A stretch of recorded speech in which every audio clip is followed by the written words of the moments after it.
to the June 30th, 2020 Planning Commission meeting. Like the past Planning Commission meetings, we are operating in a virtual environment. I'd like to ask for patience as we use this platform for our public meeting. There may be slight delays as we transition between speakers, presentations, and participants. If any participants have issues with the technology, please send a message to the moderator. For each item, staff will provide a presentation. At the conclusion of each item, Planning Commission members can ask questions. I would ask the commissioners to hold all questions until the conclusion of all presentations and any public comments. I would also ask each commissioner to be recognized by the chairperson before speaking. If you have any technical questions, please send them, once again, send a message to the moderator through chat. Today, we have scheduled a conversation about equity, and we'll have a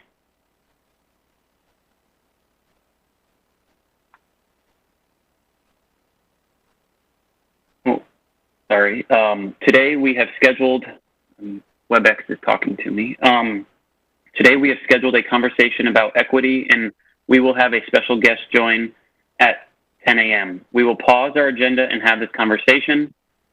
Staff will alert us when we are close to 10 a.m. We have a packed agenda today, so I'd ask everyone to be efficient with their time so we can discuss all items on the agenda. We do have a few initial actions. There is a new item that we have not seen. This is not a zoning case where anyone has been signed up to speak. It is a text change that was the last new business item on our agenda, and we are going to defer that with approval of the applicant. So that is TCZ 120, and I'm just going to make a motion to defer that. If I could have a second.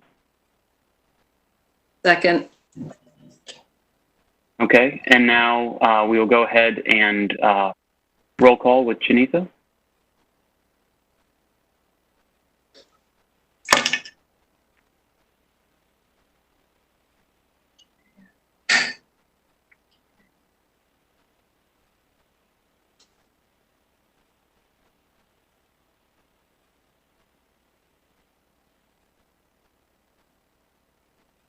Janitha, I think you're muted.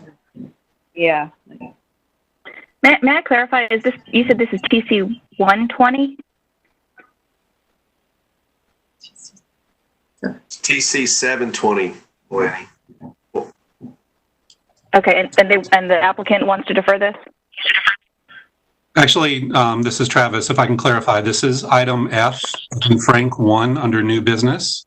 It is a text change for zoning conditions TCZ 120 at Crabtree Village. And yes, staff has spoken with the applicant and it's a mutual request to defer. Great, thank you. Sorry, Travis, thank you.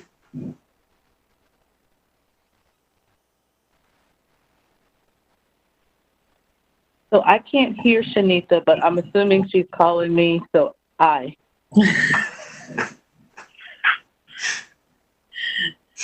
Should we do a raise of hands, Matt, if we can't hear Shanita? Yeah, I can't hear her. Yeah, why don't we do that? Because now I had to restart. Yeah, if everybody would keep their hands up until Matt calls the vote in favor, and then the count opposed, if any. Thank you. So this is all in favor? Okay. Hands down. Any opposed? None? So the motion passes unanimously. That feels a little more recognizable. All right, sorry. I had to restart everything with WebEx. I'm just reopening it, so bear with me. Okay.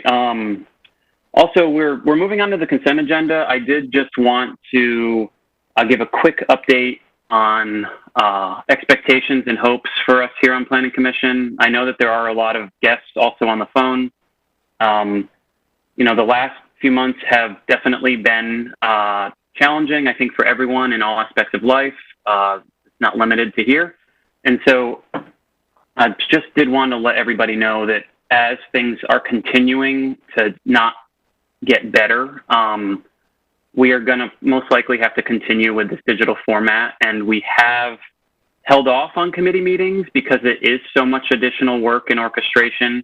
But I just want to let everybody know that we are now trying to figure out how we can bring committee meetings back so that we can focus on, give people the time and space to really work through all of this. So we do appreciate everyone's patience, but the goal for when we resume after break is that we are starting to introduce committee meetings back, even if we might have to have additional special meetings as well. But it is our intention. We want to let fellow commissioners know that we're trying to work towards that, as well as the general public. Now moving on to the consent agenda, our third order of business, the list of requests that can be acted upon in one motion. Instead of acting on each request individually, the Commission can approve the items with one motion and vote. There are 5 items on the consent agenda. 3 of these items appear to satisfy timing requirements for delivery of their requests. The recommendation for Z1520 is to defer to a future meeting, just like the other 2 items. One item is being delivered to the Planning Commission and referred directly to text change. The final item is approval of our June 23rd meeting minutes. To be clear, the Commission is not voting on the final disposition of the applications and is simply deferring discussion to a future agenda. The only item being acted upon is the meeting minutes, which Commissioner O'Haver does have an amendment to. Thanks, Matt. I would just like to correct the minutes to reflect the reason why I recused myself from the 3800 Glenwood project. And that was due to the fact that my firm is directly involved with that project. Okay, thank you. And Commissioner McIntosh? Yes, I just wanted to make a correction to Z5319, agenda item D. I'd sent an email on this. The very end, it says opposed was Bennett and Lampman, and that needs to be corrected to say opposed was Bennett and McIntosh. Okay, thank you.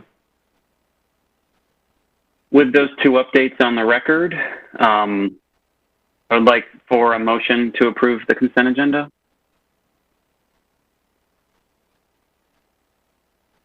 Move approval of the consent agenda. Second. All right, we have a motion and a second. Let's try the hand vote. So all in favor, raise your hand.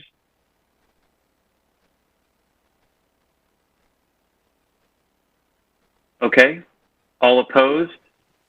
Sorry, lower your hand. All opposed?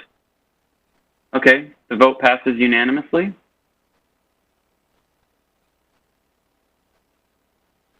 Great. So moving on to committee reports. Hey, Matt, this is Commissioner CJ Mann here, Chair of the Text Change Committee. We met on the 21st of June to discuss the topic of mezzanines in the UDO. Basically, the summary of the text change was to amend the Part 10A of the Raleigh UDO to modify the definition and associated regulations for mezzanines. We voted unanimously to amend the changes as proposed by the city. As a summary of impact, there was a few changes or a few amendments that have impacts to the city. One would be to allow for mezzanines to be located on any story of a building and not just between level or stories 1 and 2, and to occupy up to 50% of a room or space in which they are located. And then the second one was to closely match the definition of a mezzanine to that of the to the building code, and to clarify when mezzanine or mezzanines would qualify for an additional story for building height purposes. That is the summary of what we talked about on on our June 21st meeting. And again, we voted unanimously for those changes. And at this time, I don't know if city is prepared to talk about it, city staff, but Keegan McDonald was a part of the discussion. And at this time, if he has anything to add, we'll be open to hear. Thank you, CJ. Yeah, I guess we can see if any commissioners had any questions. We did vote this out We had a robust discussion. It was unanimous, and we generally just move this forward to council if it is voted out unanimously. So I just didn't know if any other commissioners had any other questions at all for CJ or for staff. Seeing none, I would like to ask for a motion to recommend approval of this text change. Motion to I'll make approve. a motion. Oh, sorry. I'll second. Okay, we have a motion and a second. We will now do roll call. So all in favor, please raise your hand. Thank you. Hands down. All opposed? Seeing none, the motion passes unanimously. Thank you, everyone.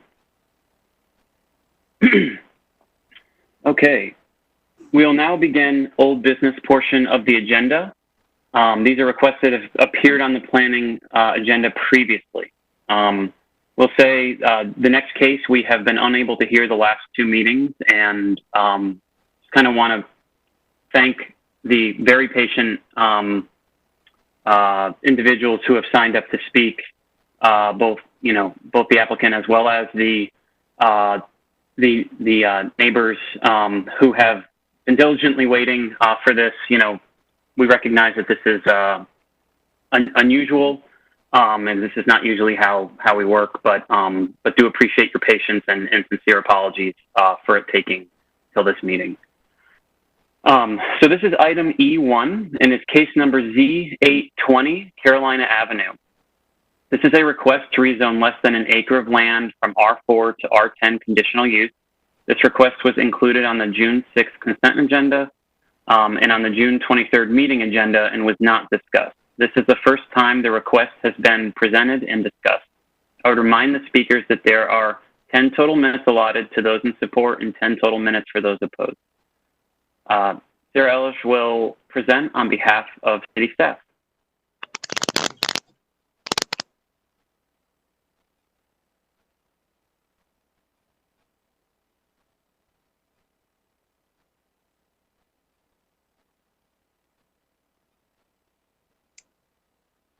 Good morning, everyone. I'm here and ready as soon as I see the slide appear. I'll begin the presentation.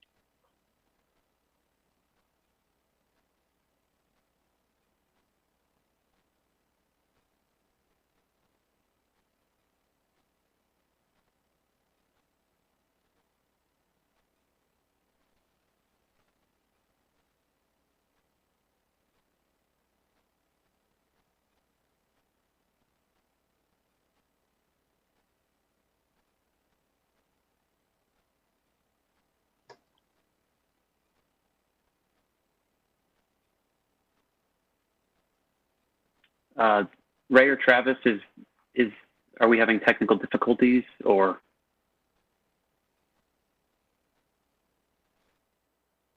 Oh, great, thanks.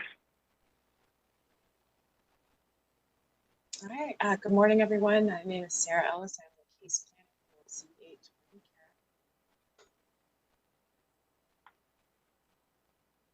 Sarah, we're having a little trouble hearing you. Oh, sure. I'll move the microphone a little closer. Is this better? Okay, thanks. Yes, Sure. that's great. Thank you. Yeah, so this is a request to rezone 510 Carolina Avenue. That's one parcel of land that is just under 1 acre from residential 6 with the special residential parking overlay district to residential 10 with conditions and retaining the special residential parking overlay district. The request is consistent with the future land use map and the comprehensive plan overall. The Planning Commission deadline for action is August 10th, which I do want to note means that today is the last day that this item can be discussed without the need to request a time extension from City Council.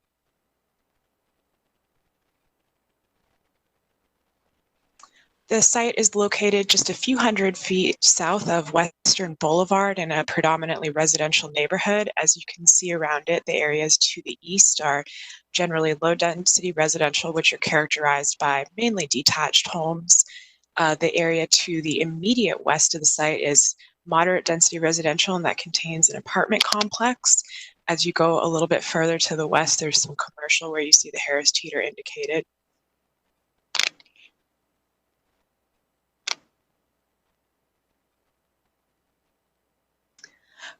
To give a view looking into the site, the first slide is showing the site looking northwest, and I just want to point out some items that may appear later. There, where you see that stand of trees in the front of the site, there is a small daylit stream, and you can see some of the output of that stream right above the number 1 on the screen. View number 2 is looking into the site, so you are looking southwest, and it's sort of looking the other direction into the stand of trees at the front of the site. So essentially this is fronting along Carolina Avenue is the view that you are looking inward to the site. As a conditional use case, there are 4 conditions proposed which prohibit the apartment building type, require screenings along the southern property line that shall be a minimum of 3 feet at the time of installation. They prohibit vinyl on the exterior of the structure and prohibit disturbing that vegetative buffer, which was the area that I referenced in the previous slide that included the stand of trees and the daylit stream at the front of the property along Carolina Avenue. So again, the request is to rezone from R6 with the special residential parking overlay district to R10 with those conditions we just saw and retaining the special residential parking overlay district. It's for just under an acre. It would increase the residential density from a permitted under 6 units an acre to just under 10 units. So the estimated maximum would be 8.99 units per acre, and it would yield an estimated 8 total units on the site. The setbacks would remain unchanged, and the largest change to the request is that it would permit the townhome building type, which is not currently allowed in R6 zoning. The request is consistent with the moderate density residential flume designation you see on the map. The request is neither consistent or inconsistent with this next policy. It's in a core transit area, which means that there is anticipated high level of transit service proximate to the site. However, this request is for a residential district, and this policy of core transit area generally suggests that a frontage be applied, but in our code, frontages are not applied to residential districts, so there's generally no the policy is neither consistent nor inconsistent. I will say that it supports generally the desire of that policy to increase density around transit. And it's consistent with the comprehensive plan and the future land use map. Consistent policies include compact development, as I mentioned previously, capitalizing on transit access as it would allow a slight increase in density near an area served by transit, as well as supporting zoning for housing as it would increase the permitted amount of housing in the area. It's inconsistent with policy related to conservation of single-family neighborhoods, as the request would permit the townhome building type, which may be a departure from the current built character of the area. There are no outstanding issues, and again, the deadline for action is August 10th, which means that today is the last meeting this case can be discussed without needing to request a time extension. And I'd be happy to answer any questions.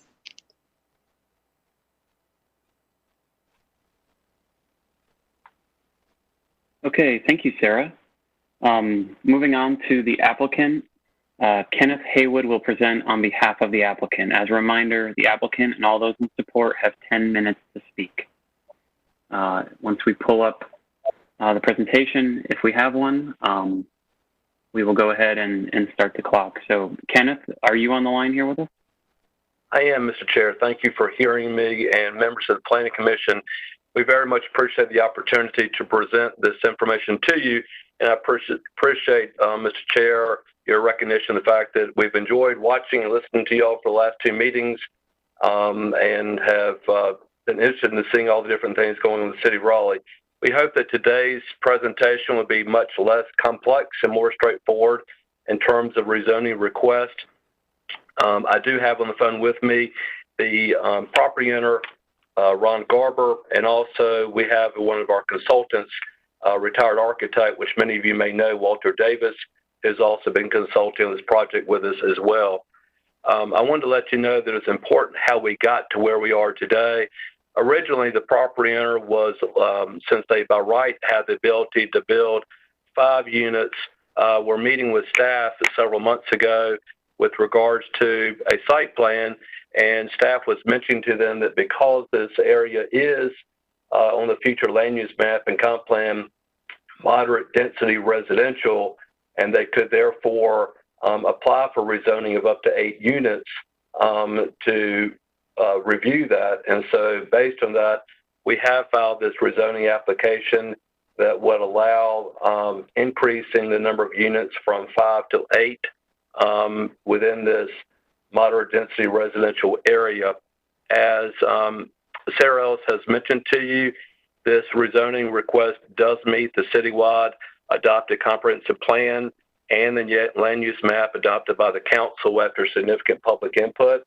There's a significant amount of moderate density residential around this site and across the street from Western Boulevard. And then also you've got medium density residential immediately to our west where the apartment complex is.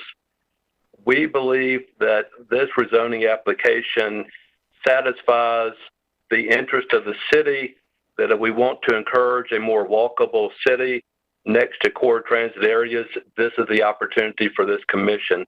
We're less than 300 feet from Western Boulevard, which is now looked to be by the city a transit area. And so by increasing density along this core transit area, we are satisfying one of the goals of the city in terms of making this a more walkable area.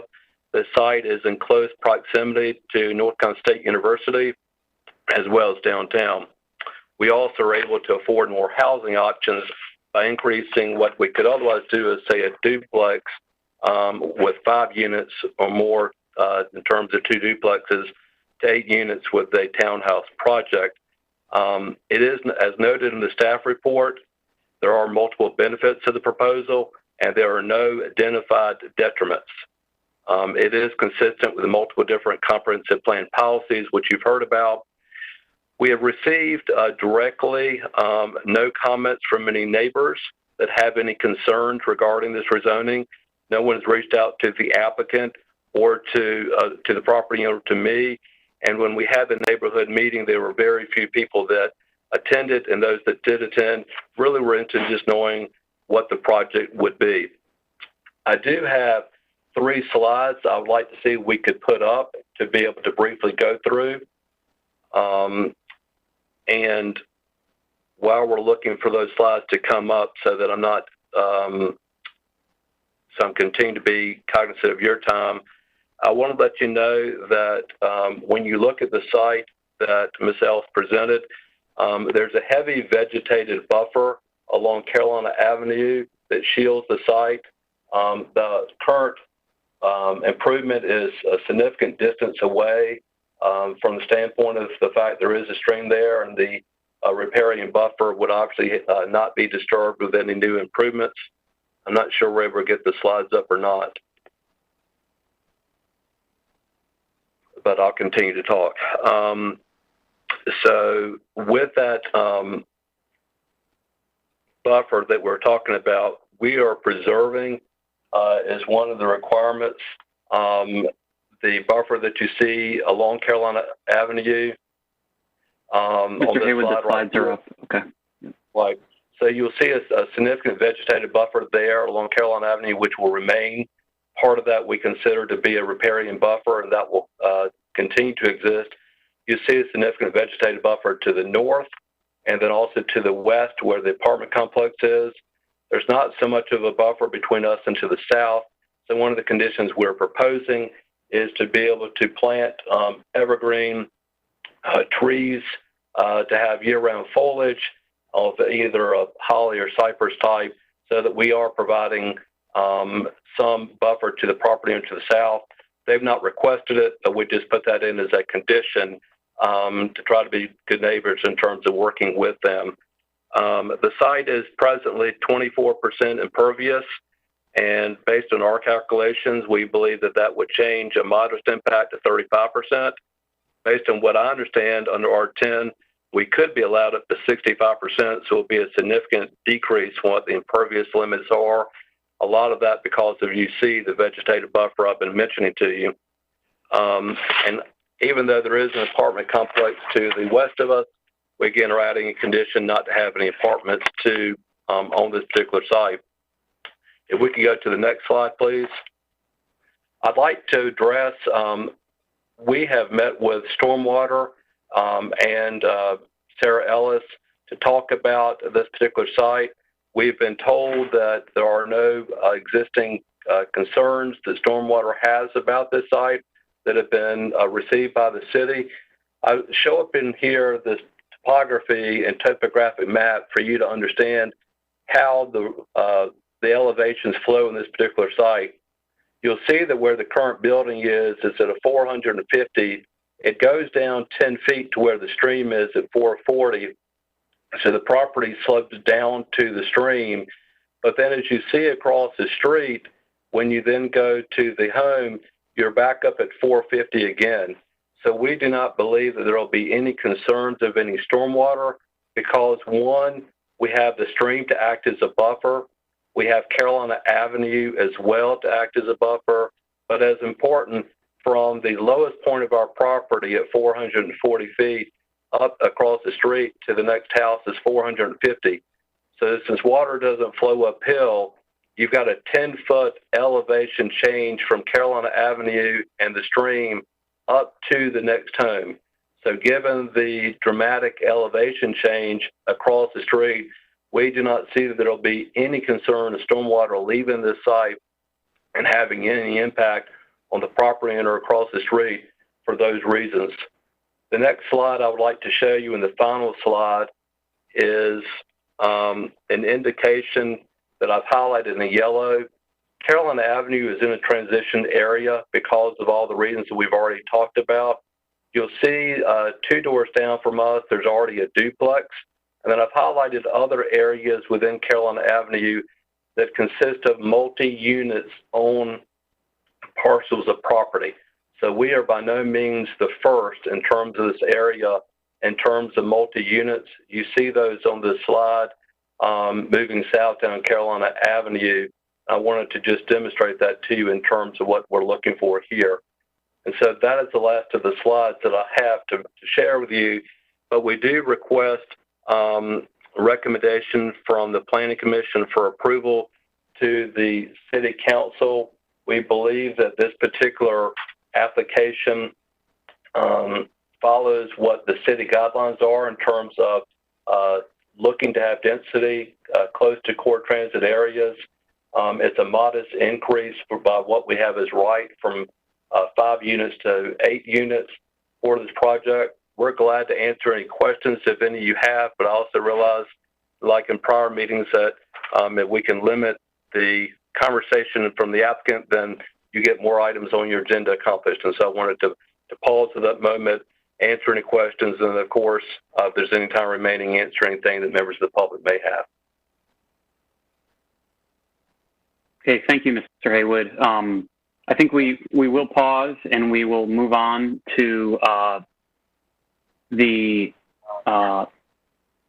residents who have signed up in opposition, and then we can field questions after that. So we will move on to the 3 neighbors or residents who have signed up in opposition. The first that we have is Diana Bell, and each member will have a total of 2 minutes. Is Diane Bell on the phone with us? Yes, I'm here. Okay. Then you can start whenever you're ready, Diane. Thank you so much. Okay, great. I live across the street from this current single-family home. The neighborhood is single-family mostly. There are some larger parcels. However, this piece of land is 0.89 acres. When you put in what's unusable in the front, the vegetation that has to be there because it's the riparian buffer, and the Simmons Branch stream, which is the only stormwater outlet there, I don't see how much of his land is actually usable to change it to R10 without it being an issue with impervious surfaces. You know, I'm just a regular old citizen. I don't have any special qualifications other than common sense. And I hope that the planning board can see that as well. Some of the statements that were made were disingenuous. We did disagree at the meeting about the size and scope of the project. Stormwater has been out and has reviewed my videos, which I would like them pulled up so that they can be reviewed. And they did do stormwater because there was a parcel of land behind me that was R6 wanting to be R10, which is impossible. Now, there's a lot of development of single-family homes in this area, so I assume that other developers would like to keep it single-family. This is a normal summer, spring, thunderstorm scenario, and this is the gentleman's driveway to the top of the water. So this piece of land right here. So it comes out there.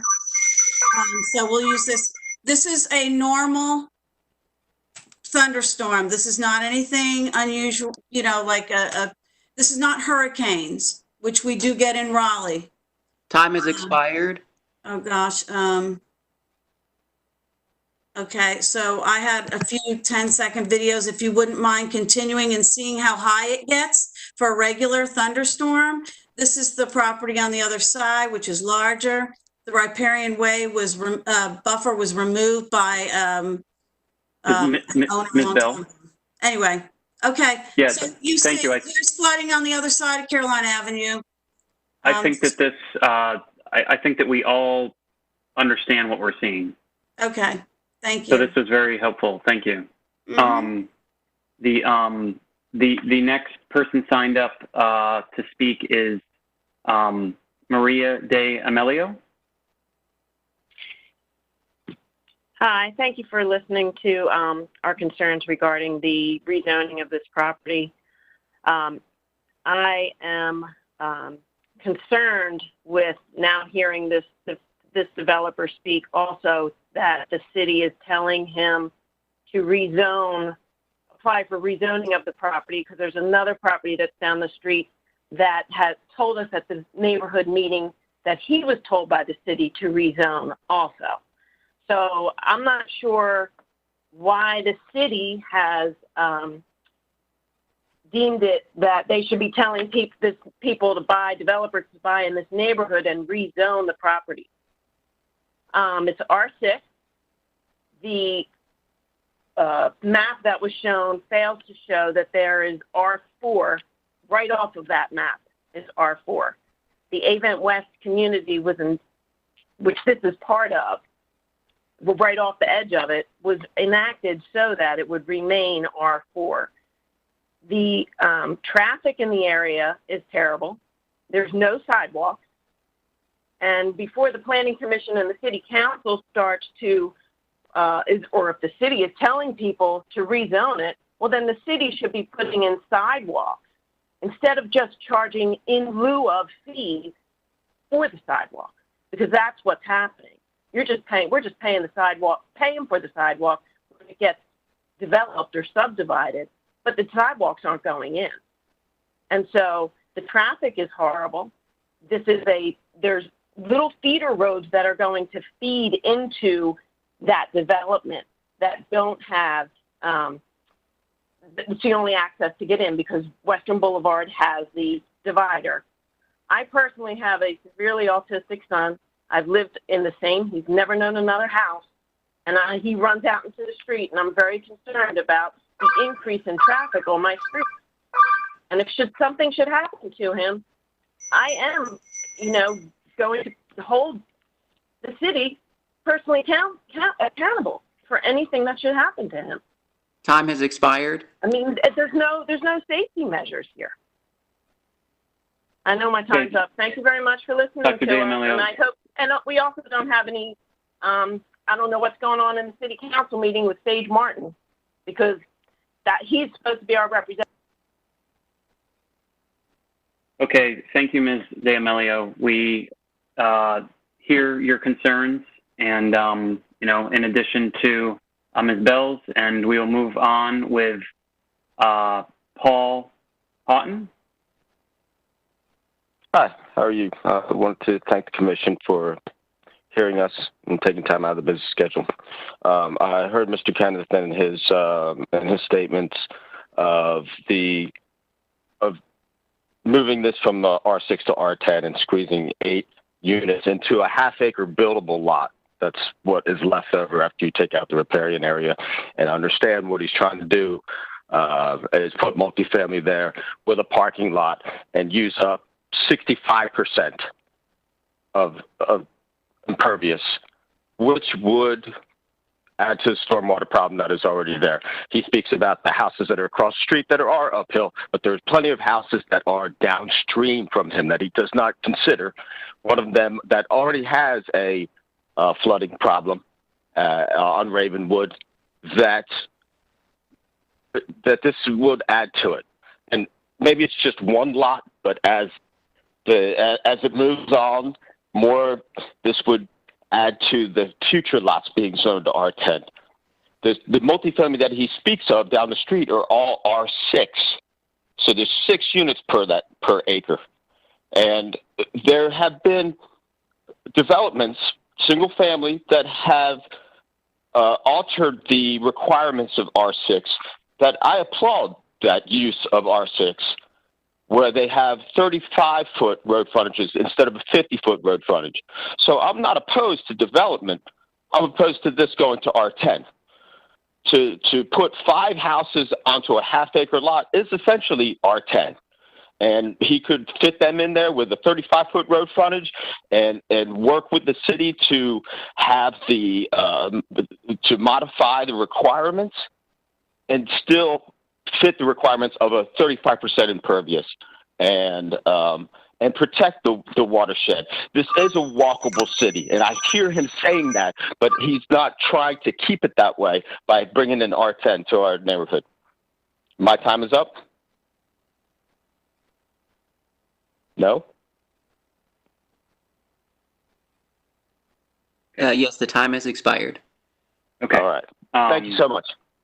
Thank you. Yep. So I do want to, I know that the neighbors have waited patiently to be here, and so we do hear you and see that that there are things that you've brought to our attention. I guess now at this moment in time, I'd like to open it up to fellow commissioners for any kind of questions or comments for either staff, the applicant, or the neighbors who signed up to speak.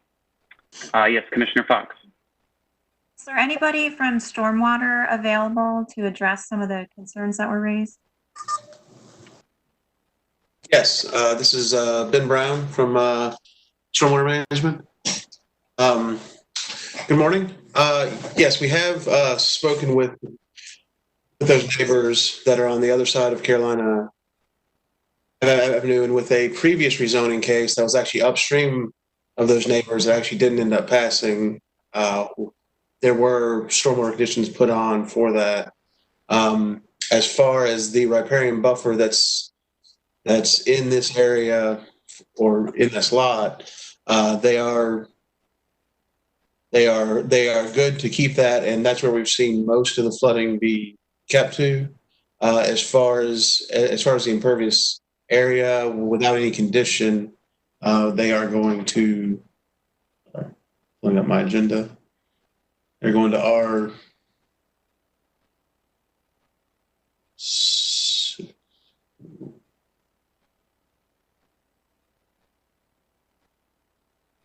They are asking to go to which R10 to R10, so they would be allowed up to 65% impervious per code without any qualifying rezoning condition to restrict them further. And there is drainage complaints down on that Ravenwood Street, but the lot size here and how far downstream that Ravenwood complaint would keep them from doing anything extra per the UDO for stormwater treatment. So, and we have discussed that with the neighbors and the applicant as well.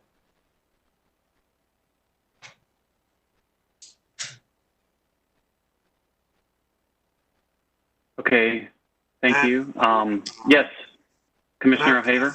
Can I follow up with Ben on that? Because obviously those videos Yeah, go ahead. were pretty telling. What I heard you say, Ben, was that the issue is flooding upstream, and that previously there was a rezoning that was going to deal with those conditions that did not pass. I'd like to confirm that you said that. And secondly, I'd like to confirm that you said that this is considered a riparian buffer, which limits the sort of development that you can do in there. And what I think I heard you say was that flooding and the ability to flood right there is assisting downstream issues. Is that correct? Are both those statements correct? With the first statement, as far as the upstream rezoning case, yes, that was upstream from this development, and there were issues with properties upstream of Carolina that we still see today during like rain events, but that rezoning did not pass. With the riparian area, yes, in this area, you do want that area to kind of flood during high storm events to kind of keep that area natural and let the floodplain expand to that. And that does help downstream. If you were to develop that riparian area, obviously that would have a negative impact downstream. Thank you.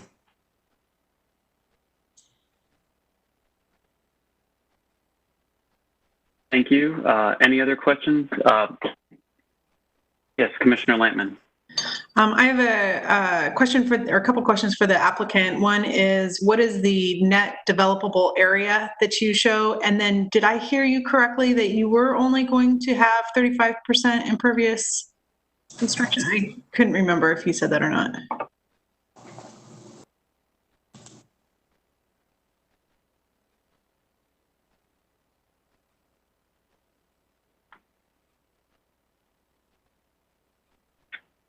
Is stormwater staff still on the phone? I think that question was for the applicant. Or sorry. Mr. Haywood, are you still on the phone?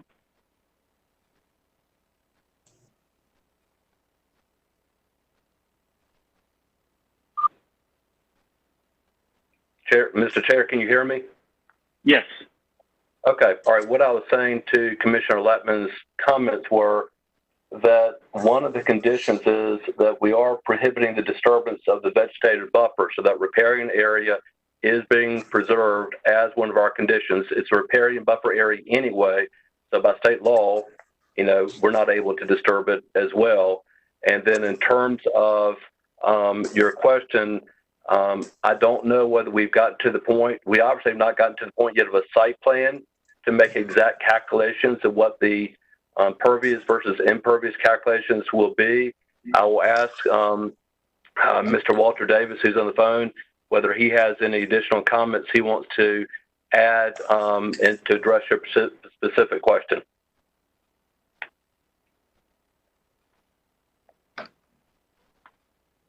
Okay. Do we have Mr. Davis, who's part of the applicant team, on the phone? I'm here. Okay. Do you have anything to add to that? I did calculations, and I have done a preliminary site plan, and we actually were under 35% coverage on what I think is the solution that we would like to present. It was down around 32%, but I felt when I gave the information to Mr. Haywood that we should bump it up a little bit in case I'm slightly wrong. The biggest issue is we have a lot of pavement already on that site, and it's been paved with concrete and asphalt, I think, and with a lot more than just a simple residential driveway. And because of that, we've already got a lot of impervious area. It was about 25% of what I calculated, and our increase would be actually less than another 10. And do you have the net developable area based on your plan? I didn't understand. The net developable area, so after all your setbacks and everything, what's remaining for the area that can be developed? I do not know that. I just did impervious. It's I guess I could calculate it, but I don't have it right at hand. I think the main intent of that question is just to understand how many units are going to go on exactly how much acreage. So that'll just affect like how large your, units will be. So just wanted to understand that a little bit more. Well, we have to go through site plan approval, which would, it would address all of these issues again at that time. The preliminary thing that we plan to present is 2 buildings with 4 units each of townhouses. It's very simple. All the parking would be off of one drive, double loaded, so that we can reduce the amount of it. The driveway comes in and we double load the parking. We put in the screen and we have as much vegetated area around the buildings as possible. That also helps to reduce the runoff, which is presently a tremendous amount with the way the driveway and all the pavement is around the house.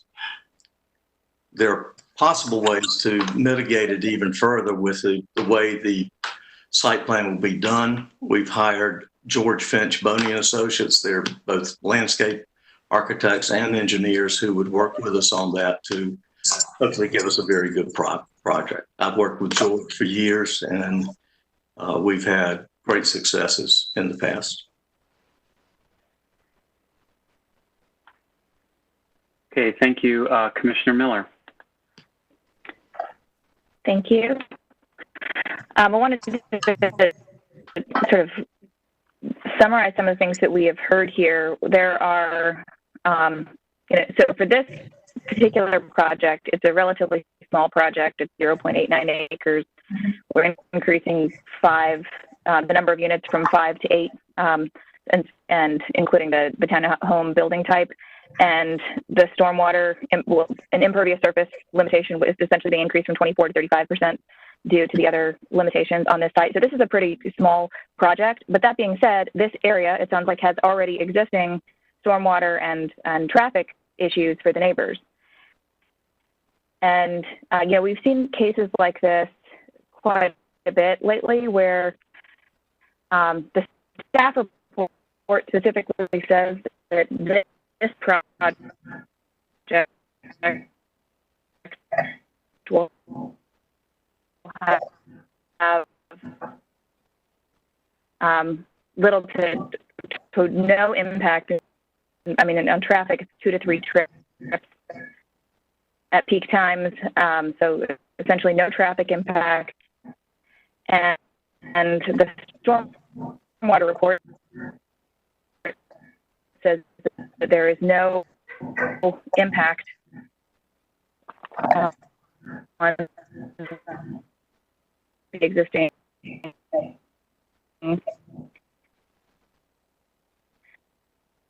Blaney, Commissioner Miller, sorry to interrupt, but your audio keeps going in and out. And runoff in this area. So when we're looking at any one discrete project, we have to review that on its own discrete merits. Commissioner Miller? But that being said, as the neighbors have voiced, even though this is a small project that does not impact stormwater or traffic in the area, there are existing stormwater and traffic problems in this area. And so obviously when we're just evaluating this case, but it's taking a step back and looking at the bigger picture, since this issue is coming up, looking at traffic, especially when traffic is already bad in an area and we have a rezoning case and neighbors. Yes? And see if that helps. I'm having some low bandwidth issues. Is that any better? Maybe. So I'll try. I was going to suggest at a future committee of the whole meeting. Yes. Again, see if that helps. Can anyone hear me right now? Okay.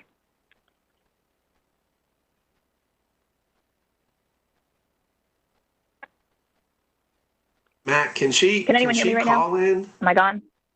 She can call in, yes. Blaney, I think you should call in and not use the internet audio because you're very spotty. Okay.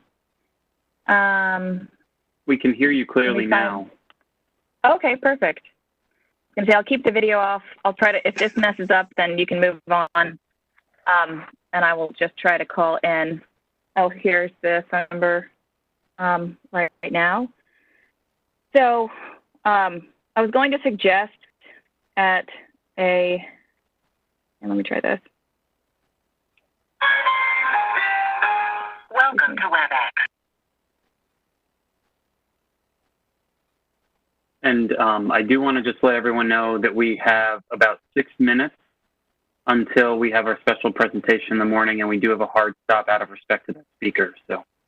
So Matt, in light of that, while Blaney's calling in, you know, I tend to agree. I think I got the gist. You know, there's upstream stormwater. We know how stormwater works. Those are upstream issues. Stormwater staff said that actually that flooding there assists downstream issues, and the applicant will be required to, you know, stormwater requirements in the city. You have to do a pre and post calculation, and you're not allowed to allow water to leave the site post development as in pre-development. So they're going to have to deal with their stormwater on site. This case is consistent both with the future land use and the comprehensive plan. It's on Western Boulevard, which is slated for transit. So certainly, again, I agree and appreciate the neighbors who have waited for weeks to have their comments heard. And certainly there are some concerns, but generally I would support this. I think what I heard was that one of the main reasons to go to R10 was to allow the townhome type development that's not currently allowed. And you know, I don't know that I heard. I guess I want to move on because we've got only a few minutes, but I did want to address, I did not hear that the city is encouraging applicants to upzone. What I heard, the comment was that they let them know that it was available.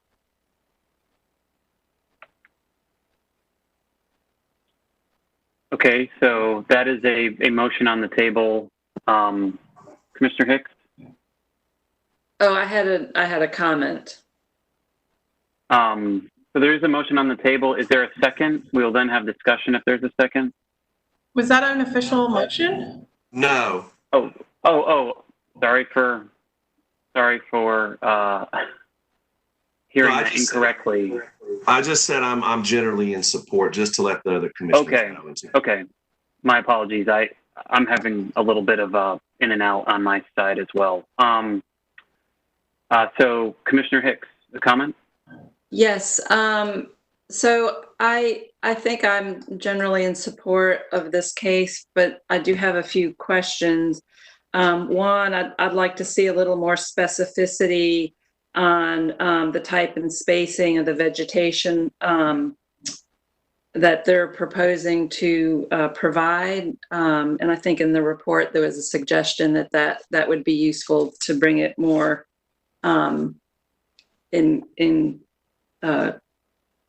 consistent with the policies.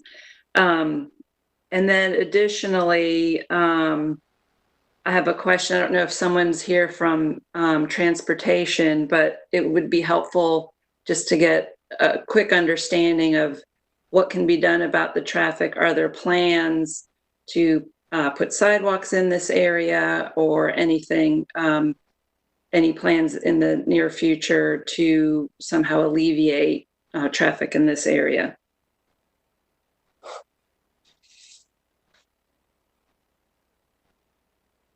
Is Jason on the phone at all from transportation?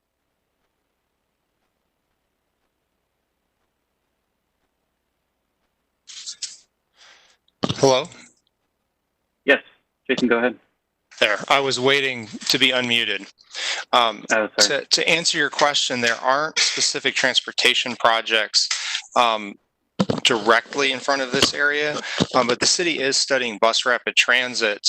And I say that studying sounds like we are thinking about it. It's in the plan. The study is exactly how to execute that.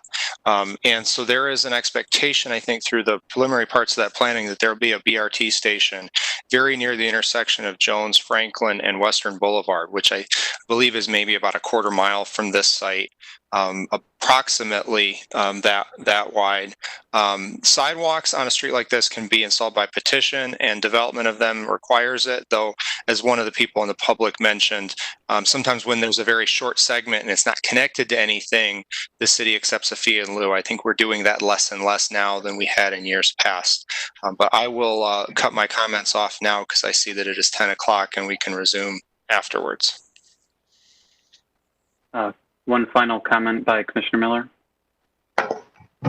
Yes, and I'm logged in on my phone. I just wanted to add, this is what I was trying to say in the first comment. This project in particular does not have staff report says it does not have an impact on the traffic conditions or on the stormwater in the area. But that being said, there are stormwater and traffic areas that already exist in this area. So looking at this project on its own, I'm in favor of this project because it does not exacerbate the problem. However, we see more and more rezoning cases like this where the staff report says that the project will not have an impact in the area, but the neighbors say that there's an existing problem already. And we as a planning commission try and figure out what we can and can't do to resolve specific traffic problems in an area when we're looking at rezoning cases. And obviously that's a big challenge because we don't have the type of tools here to mitigate traffic in an area generally or stormwater issues generally. So I was going to see if I could propose that a future committee of the whole meeting, if staff could provide us a briefing on how city transportation projects are prioritized and funded. It's very tempting when we hear neighbors come forward and talk about a specific area that we suddenly want to do something to fix that area. But, I know with my experience working on statewide transportation infrastructure prioritization formulas that, there's departments of transportation have specific formulas that they use to prioritize projects. And the specific goal is to take a lot of the politics out of it, or sort of who was the last person in the room to complain. So I was going to see if we could get a briefing in a future committee of the whole meeting on how some of these projects are funded and prioritized, so that we don't try it sort of each one of our rezoning cases to say, well, what can we do about traffic in this area, since we are, and so we better understand the tools that we do have and don't have. And with the same thing with stormwater management, if we could also in a future meeting have a briefing on what the city policies and standards are and what some perhaps alternative standards might be to Commissioner Miller. Figure out the pros and cons of yes.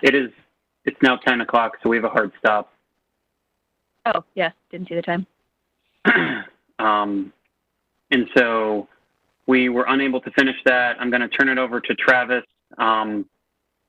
If either Ray could call the neighbors back, or if back, but we do have to move forward, and Travis will introduce our special guest today.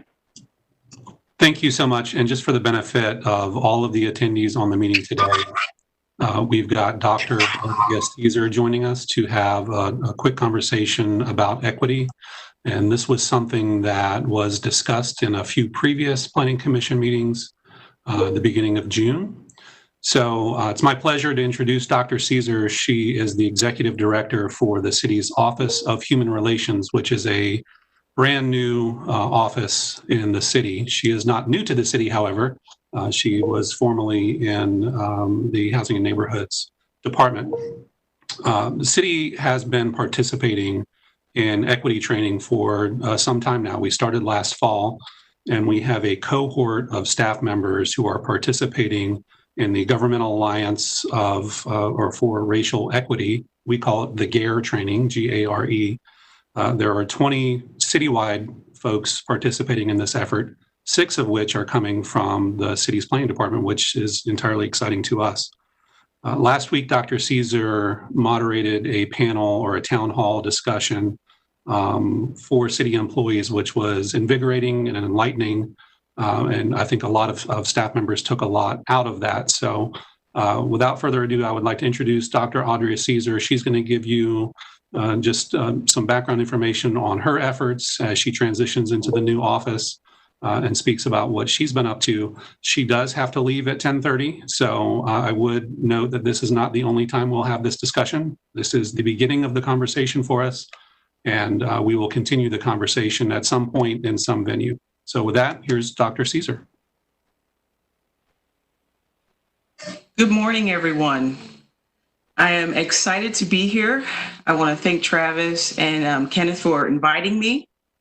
My purpose for today is to just give you some information about what we're doing in Raleigh as related to equity. I will go back a little bit. Travis mentioned a little bit about my tenure, but I started here with the city in January of 2019, and I started to launch the Division of Human Relations. And for those of you who are unfamiliar with human relations, the division was designed to promote equity, unity, and deal with issues of civil rights and discrimination. So that is my background: civil rights, equal opportunity, and equity. So throughout the course of the year, we've added 2 boards. I have a total of 7 boards and commissions under my division. So we've got our Human Relations Commission, we have our Fair Housing Advisory Board, our Substance Use Advisory Board, our newly created Police Advisory Board, also our Hispanic and Immigrant Affairs Board. I feel like I'm missing 1 or 2. It's very possible with so many. Oh yes, the Mayor's Committee for Persons with Disabilities, and also the Mayor's Committee for Compassion. So those are all 7 of my boards. And our focus again is on equity. So you've heard equity, community health, human rights. Back in September of 2019, the City Council asked that we form a team to begin to look at our strategic plan, our comp plan, and departmental business plans through a lens of equity. So we began to assemble this equity team, which has representation from the vast majority of the departments within the city. And from that point, we moved on to the GEAR effort that Travis has just spoken about. But I want to back us up a bit, and I want to let you all know how we got to the point of the training piece. You know, what we realized very early on is that equity is a complex topic. Just can't tackle it with one initiative, can't have one training. It has to be embedded within the culture of the organization. So we had to do a lot of work to build organizational capacity around equity. So we have been defining what that means for the city. We most recently put out our very first equity statement, and we have key terms and definitions that we've agreed upon within this team that the city is going to use. So if you want to know how we define race and racism, all of that is going to be on our website. And we have a website dedicated specifically to equity.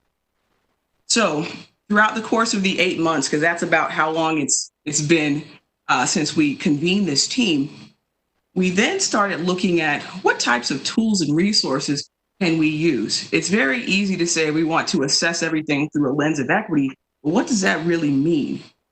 So throughout our trainings, being in the North Carolina GEAR cohort, we have two tools that we use primarily. One is the RET, or Racial Equity Tool, and then the other one is the Racial Equity Lens. And the lens is simply 5 screening questions. So anytime there is a new policy or new initiative that comes forward, we have to go through these screening questions to see if there are any disparate impacts.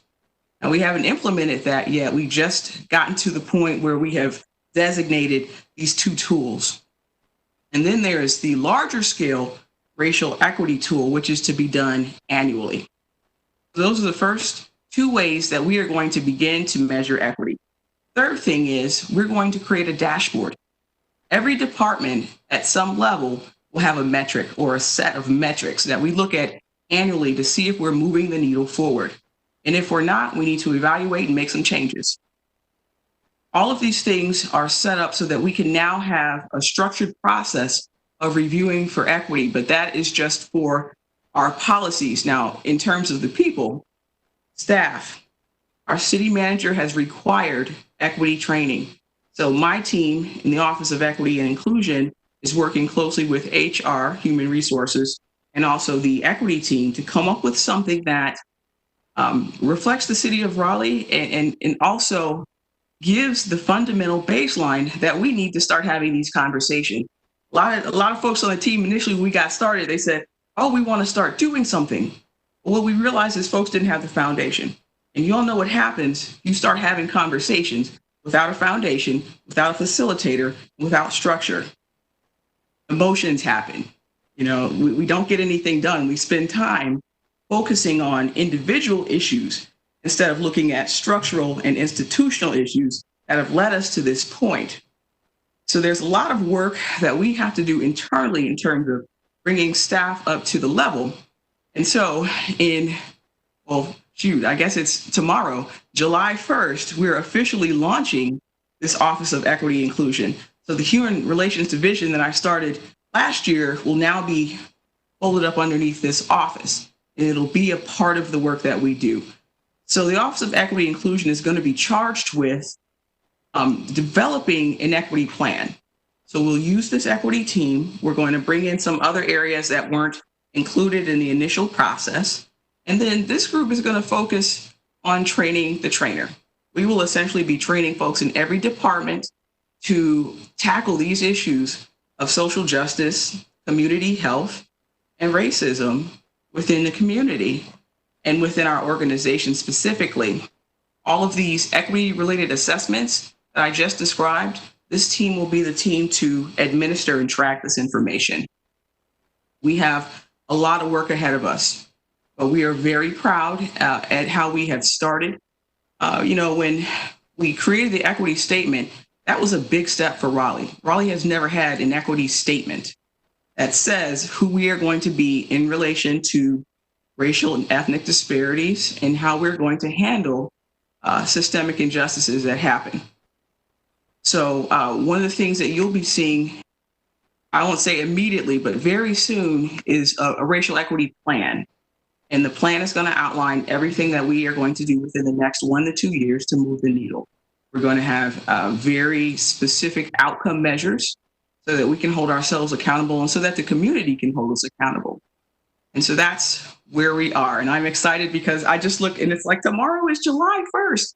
So we'll officially be in office at that point. So with that, I'll open up for questions. Thank you so much, Dr. Caesar. Commissioner Mann. Oh, Dr. Caesar, I have a few questions. I appreciate your time and your willingness to speak to the public and us as a commission this morning. I've got about 4 questions that I wrote down as you were speaking. And the first one, I didn't catch it and I might have missed it. What is the acronym that GARE stands for? GARE is the Government Alliance on Race and Equity. Okay, gotcha. Thank you. The second question I had was there was a website. Can you provide us with the address of the website that you were speaking about? Absolutely. So if you go to the city's website, and this is the easiest way because I don't remember the URL off the top, go to the city's website, raleighnc.gov, click the search. If you put in equity, it'll be the first hit, equity and inclusion. If you click on that, it'll take you to our homepage where you can click on the statement, scroll down, you'll see a list of our activities. And I'll put in a shameless plug, Social Equity Book Club, where we have a litany of texts that we are reading and discussing right now. Invite everybody to be a part of that. Okay? Thank you. Thank you. The third question I had was, you mentioned there being 2 tools that you were using in your office. The first being a racial equity tool, and then the second one being a racial equity lens. You mentioned a series of questions, about 5 questions in the racial equity lens. Can you, if you can't give us the specific questions of the lens, can you tell us the type of questions that will be asked in that lens? Yeah, and so the racial equity lens, the 5 questions are very, very pointed. The first question is, what are the racial impacts, if any? Mm-hmm. Who benefits from this change or from this initiative? And who is adversely impacted from the change? One is, have we engaged community, and to what extent have we done that? Mm-hmm. For the other 2 off the top, but just so it's a very pointed set of questions that explicitly gets you to think about race and specifically different groups. The racial equity lens is not just for race. You can use it for issues of gender identity and also disability. So it's really just to get you thinking about who is this impacting? We're going to make this change. We think this is a good idea. The question is why, who does it impact, and how can we document that using data and statistics? Gotcha. So will that lens or that tool be accessible on the website as well? Yes, sir. It's not up there today, but probably by the end of this week, we're going to start adding our tools to the website. Okay. And my last question or comment has to deal with the racial equity plan that you spoke about. Has a disparity study been done in this from the city? And does this racial equity plan include a disparity study or disparity plan? Right. So, yeah, you're right on target with the disparity study. One thing I didn't talk about is all of the pieces of the new office. And so I'm going to do that now in terms of the work. So we've got a Human Relations Division, a Civil Rights Division, a Community Health Division, and an Equity and Inclusion Services. And that Equity and Inclusion Services includes MWBE, Minority Women, Business, and Enterprises. So requirements for that program is in fact a disparity study. One of the first things I realized when they said I was taking it over is that we had not done a disparity study, but that is absolutely necessary. And that's one of the things I will be recommending in the plan. Thank you. I appreciate your comments and your answers to my questions. That's all I have. Thank you. Thank you.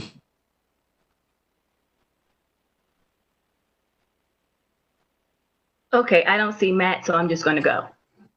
I acknowledge myself. Okay.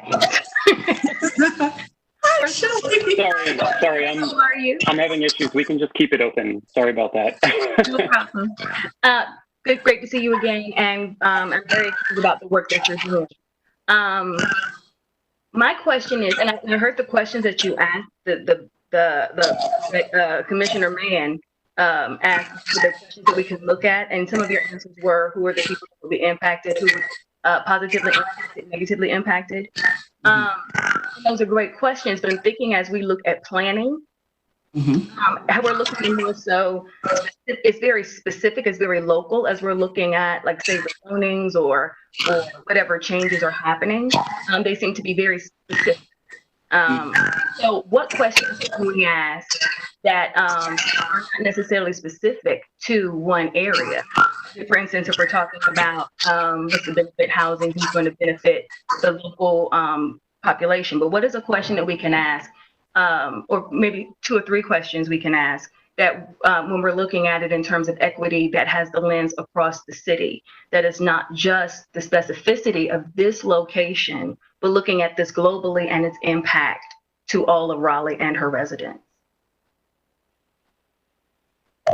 So it's going to be the same thing, whether you're looking at it from the lens of one specific program or globally. That's why we have the 2 tools. The racial equity tool, which is the RET, is more comprehensive. The thing is about 32 pages. And the big focus is on data and trends. So you can break it down by zip code and start assessing different areas and what's happening in that community from all facets of social determinants.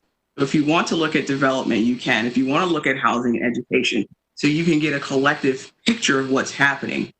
That's going to be the best way to assess across the board. And what we've asked departments to do in their respective areas, we've asked them to complete this tool as a baseline. So they will be looking at specific areas within their realm of influence.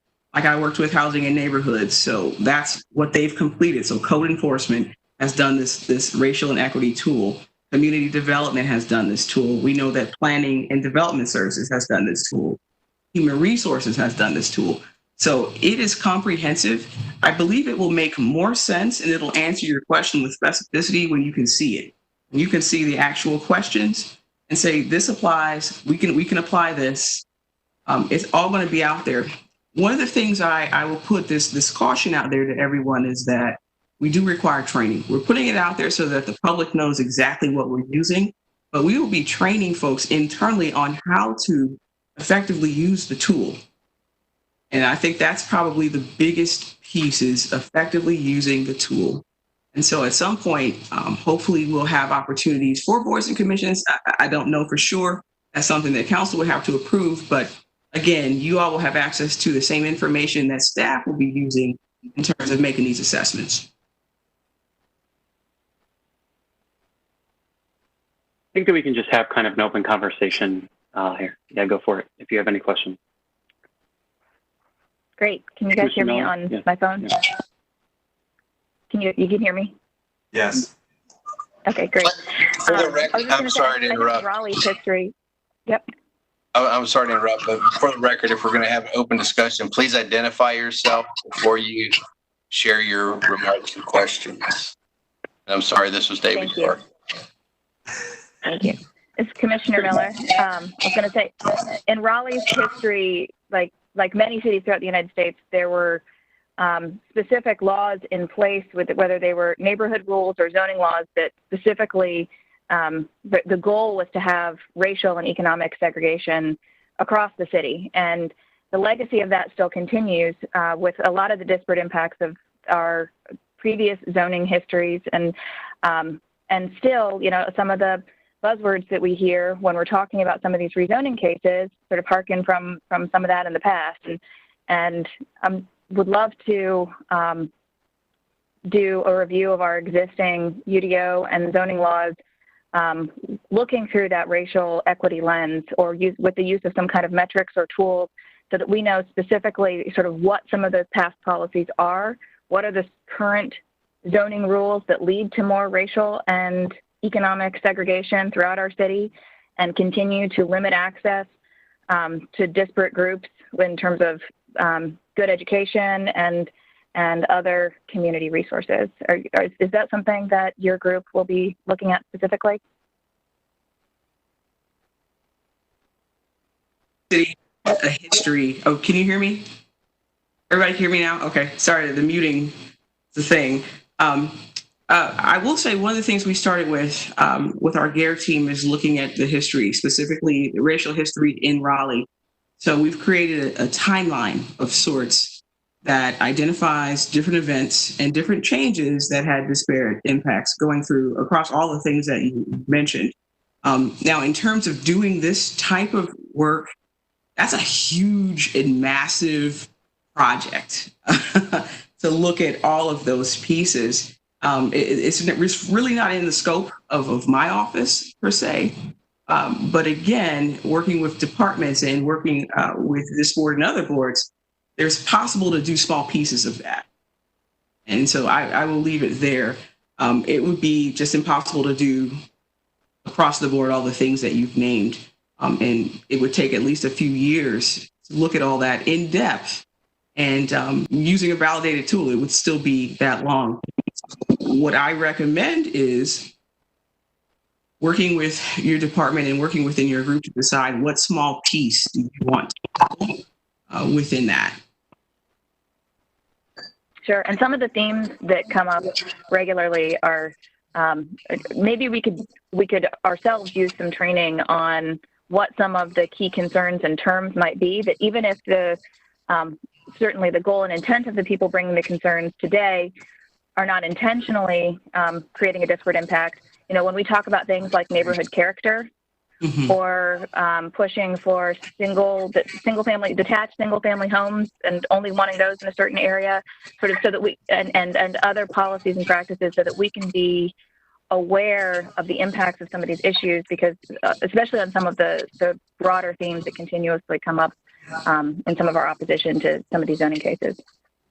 Yeah, and as it relates to that, I think there will be opportunities for us to do some of that research as we begin to engage the community.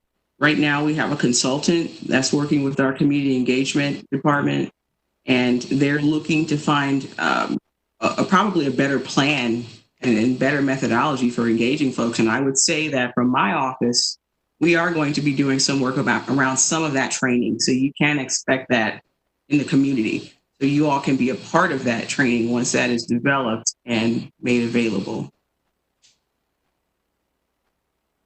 This is Jennifer Lampman. I know sometimes I have very micro questions, but this one would be for Travis maybe. Could we put something on our schedule when the council comes up with their equity training? I know that that's coming in and they said that it was open to the public, but I think that we should make a very, highly encouraged statement that all commissioners participate in that training. Since it is open to the public, can we do that? We'd be happy to do that. That'd be great. And then the other one is just such a technical question. I'm so sorry, Dr. Caesar. But from a data perspective, I think what would be really interesting, and O'Haver has mentioned that a picture is 1,000 words. I think it would be interesting to see some sort of heat map where you could see the transition of like certain minority groups, like going to certain areas of town. You can kind of see the migration patterns.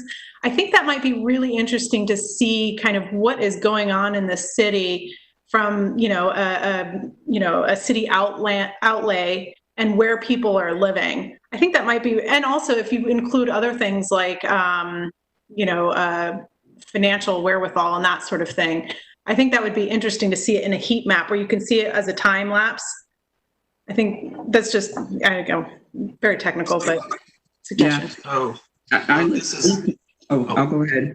I was going to say, I look to GIS folks for things like that. I was sorry, Dr. Caesar. I was just going to take Jennifer's comment one step further. I think that's a great idea, Jennifer, but I think when it's appropriate, this commission should talk about some specific training for us so that it's not diluted with the rest of the public. But let's just, because I know you've got a lot on your hands right now trying to get this thing off and running, but I think we as a commission, I would love to participate a little bit more directly with you on that.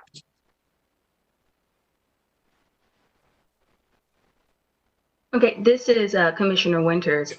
Just wanted to also, this is more so a request to Travis. The statement that Commissioner Bennett made at our special meeting earlier this month, that wonderful statement that she made, is it possible that we can have that placed on social media so the public understands what, as a Dr. Caesar handles, Dr. Caesar was sharing, and that we're already becoming aware, and as Commissioner O'Haver was saying, that we also want further training, but how we are taking our view. And I'm going to thank Commissioner Miller. Thank you for also supporting Commissioner Bennett's statements again today. So can we do that and have that done within a reasonable amount of time? Yes, ma'am. That's something that when the request was made, we reached out to the communications department. They manage all of our social media, so we can follow back up on that. I would appreciate that. And also, if I can add, as Caesar was saying, as the explanation of DARE and how it all works together, I think it would be a great, it would be good for the citizens and residents to see how the city is approaching this. And how we're approaching it, and that it's a collective effort, and that we are trying to be as proactive as we can. So thank you. And I like that idea. And I'm just going to add that other commissions are also looking at making statements. Some of my commissions are making statements, and they're working on putting something out. So it may be helpful to reach out to Human Relations Commission or someone or any of these other boards that are looking to put their statements out there, and y'all can make joint statements, actually, that we share this cause and we share these efforts moving forward. So I think that's powerful, the more groups you have. This is Jennifer Lampman again. I think this might be also for Travis and Commissioner Tomasulo. Or Chair Tomasulo, I think we do have to get these subcommittees up and running. I know I said this last time too. I think it's really important that we set those on our calendar so we can have this discussion. And then Dr. Caesar, when we start to figure out, what's going where, we have the committee of the whole, we have strategic planning, and we have transit. I think it would be nice and probably important if you were able to participate with us in those particular subcommittees so that we can get that perspective as we're planning for the city. So I will say that my plate is full, but I have a team. So there are some ways that we can support you all. We will try to put it on our schedule and make sure that we can be in attendance to support whenever possible. I wanted to support Commissioner Lampman on that. I think that would be a opportunity for us to, as you recommended, Dr. Caesar, kind of find out what areas as a planning commission do we want to focus on and kind of bring those to the front. I'd also just like to say that as a future goal, as we move forward, that we include in part of our staff report some sort of equity metrics, sort of like we do for housing affordability now, but that becomes embedded into the report. That'll really help us put those policies forward. And I think that's all I had for now. Thank you so much.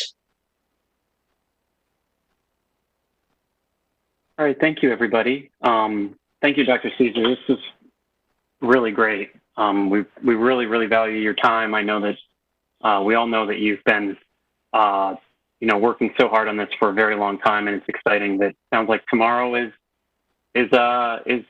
one of the official launches of a lot of the work you've been working on. So thank you again. And I think that I think part of the goal, a lot of this kind of draws back to Commissioner Bennett's kind of initial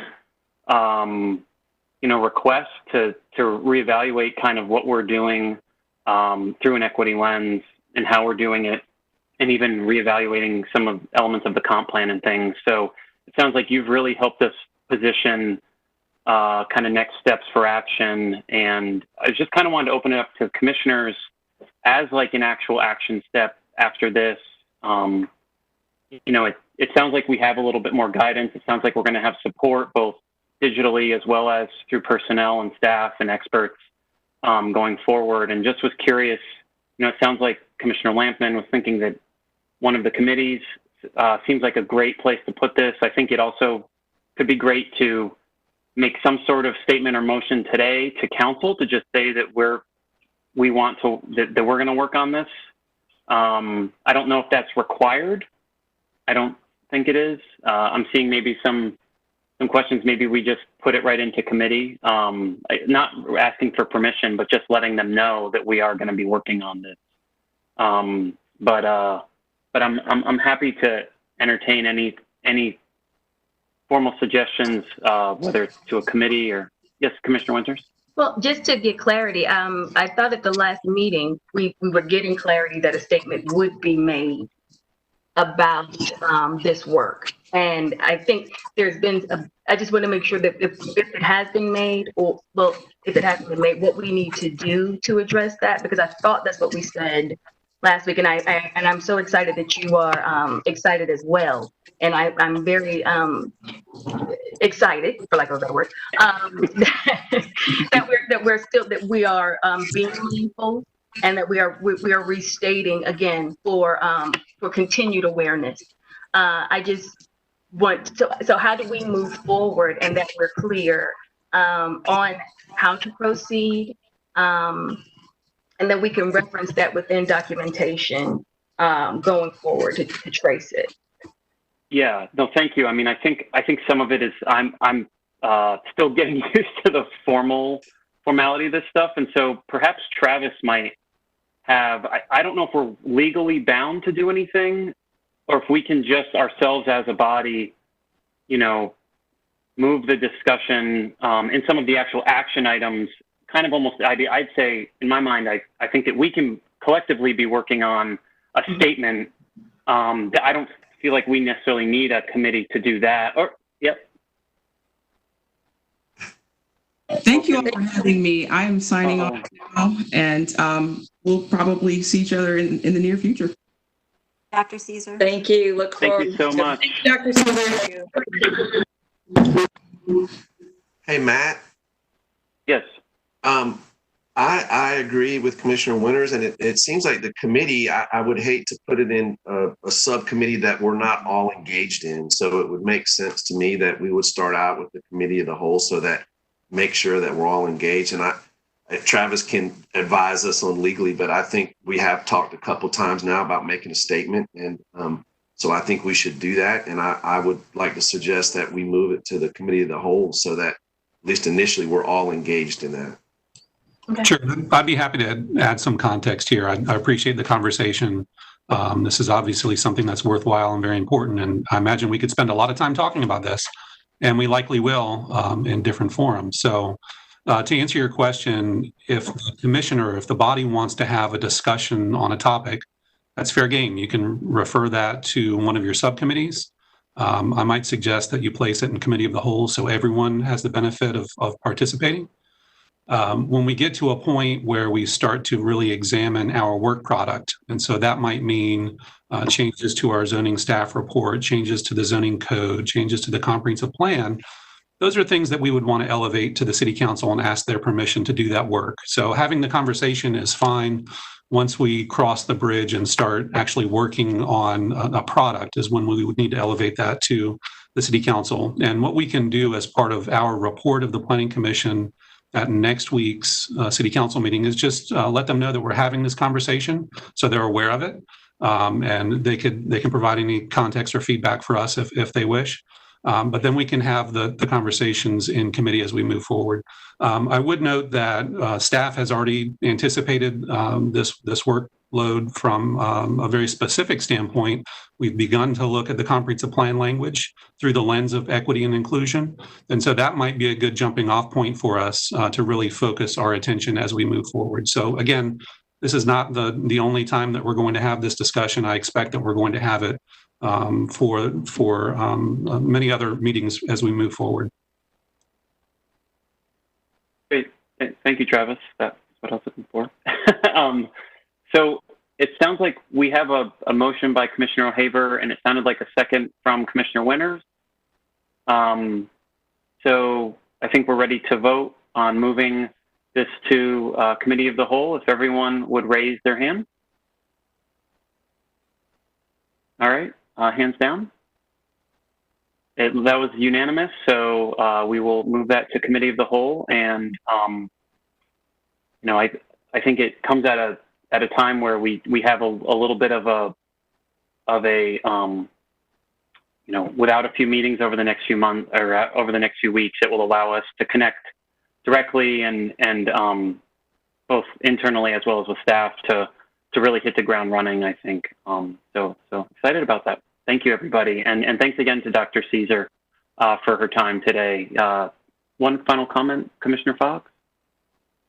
This is the time of the meeting where I need to temporarily excuse myself, and I will announce myself upon returning. Thank you. So that's actually a good cue. I was going to just have 3 minutes, three to 3 minutes for any sort of bathroom break that anyone needed. I know that these can be long and it's really hard to break away. I know that these are, yes. Matt, sorry, I'm trying to time it. These video meetings are so hard. Yeah. Before we break, I just wanted to thank Ms. Bennett also for pushing that forward. I really appreciate that. And I wanted to just thank her personally for that. Thank you, Mr. Hoyer. Yeah. Thank you, Commissioner Bennett. Great. Well, do a majority of commissioners need a 2 or 3 minute bathroom break? Okay, then we will pause for 3 minutes and we'll be back. And just so I can note for the record, we'll come back and have a discussion, continue the discussion about Z820. That's Yes. what we'll pick back up. Yes, correct. Yep. Okay, thanks. Now I'm testing my mic. Can you hear me now?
know that I received a note that the residents have 4 minutes left and they requested to use that. So legally, we have to choose, we have to vote to reopen discussion.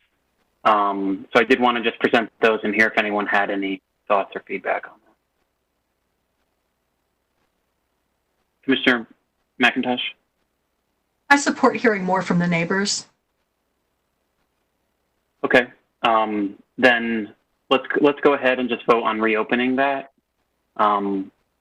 Everyone could show of hands to reopen for 4 minutes. Okay, that was unanimous. So I believe, Ray or Travis, do we still have the residents who were signed up to speak on the line and ready to go? Yep. Okay, great. Great, thanks, and take it away.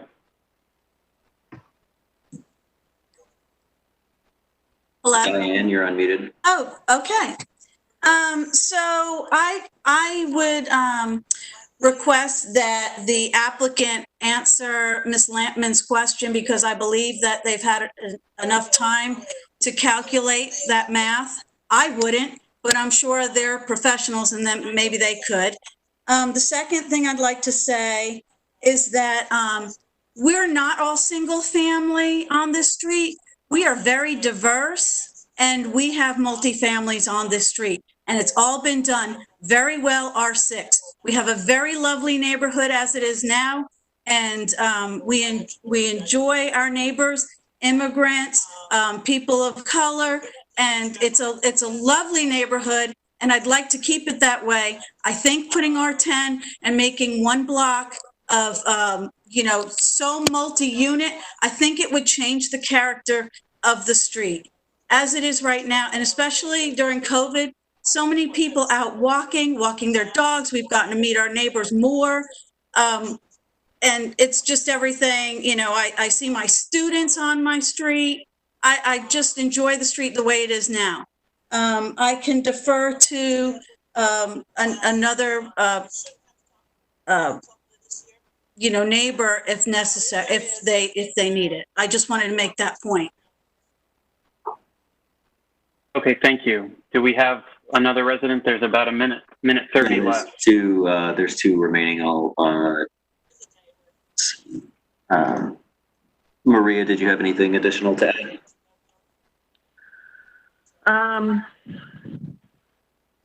Well, the fact about that the city is not pushing it when someone said that they think it might have been just suggested, no, because I've sat in a couple of neighborhood meetings and the developer made it very clear to us that the city was pushing this to go R10.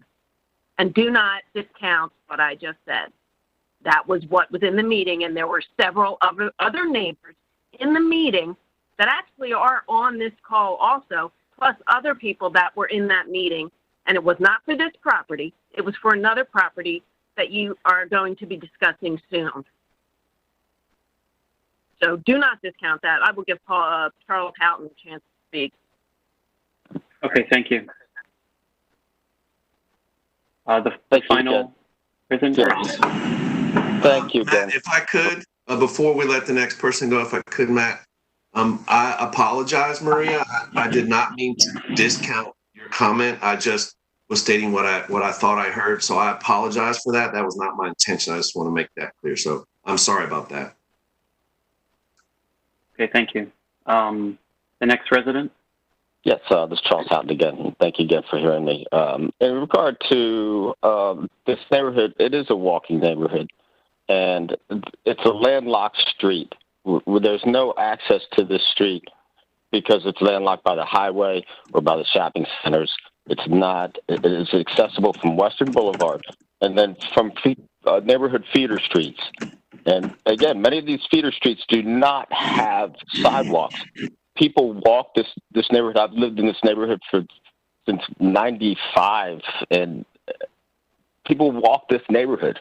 They walk in the streets, and I've been privy to your meetings, and appreciate the way that you're trying to get the city going in the direction that you're going, but we don't have the infrastructure for public transportation yet, and there's going to be more cars parked in the street with reduced requirements for parking, and there's going to be more cars on the street. There's going to be development in this neighborhood, and if you make one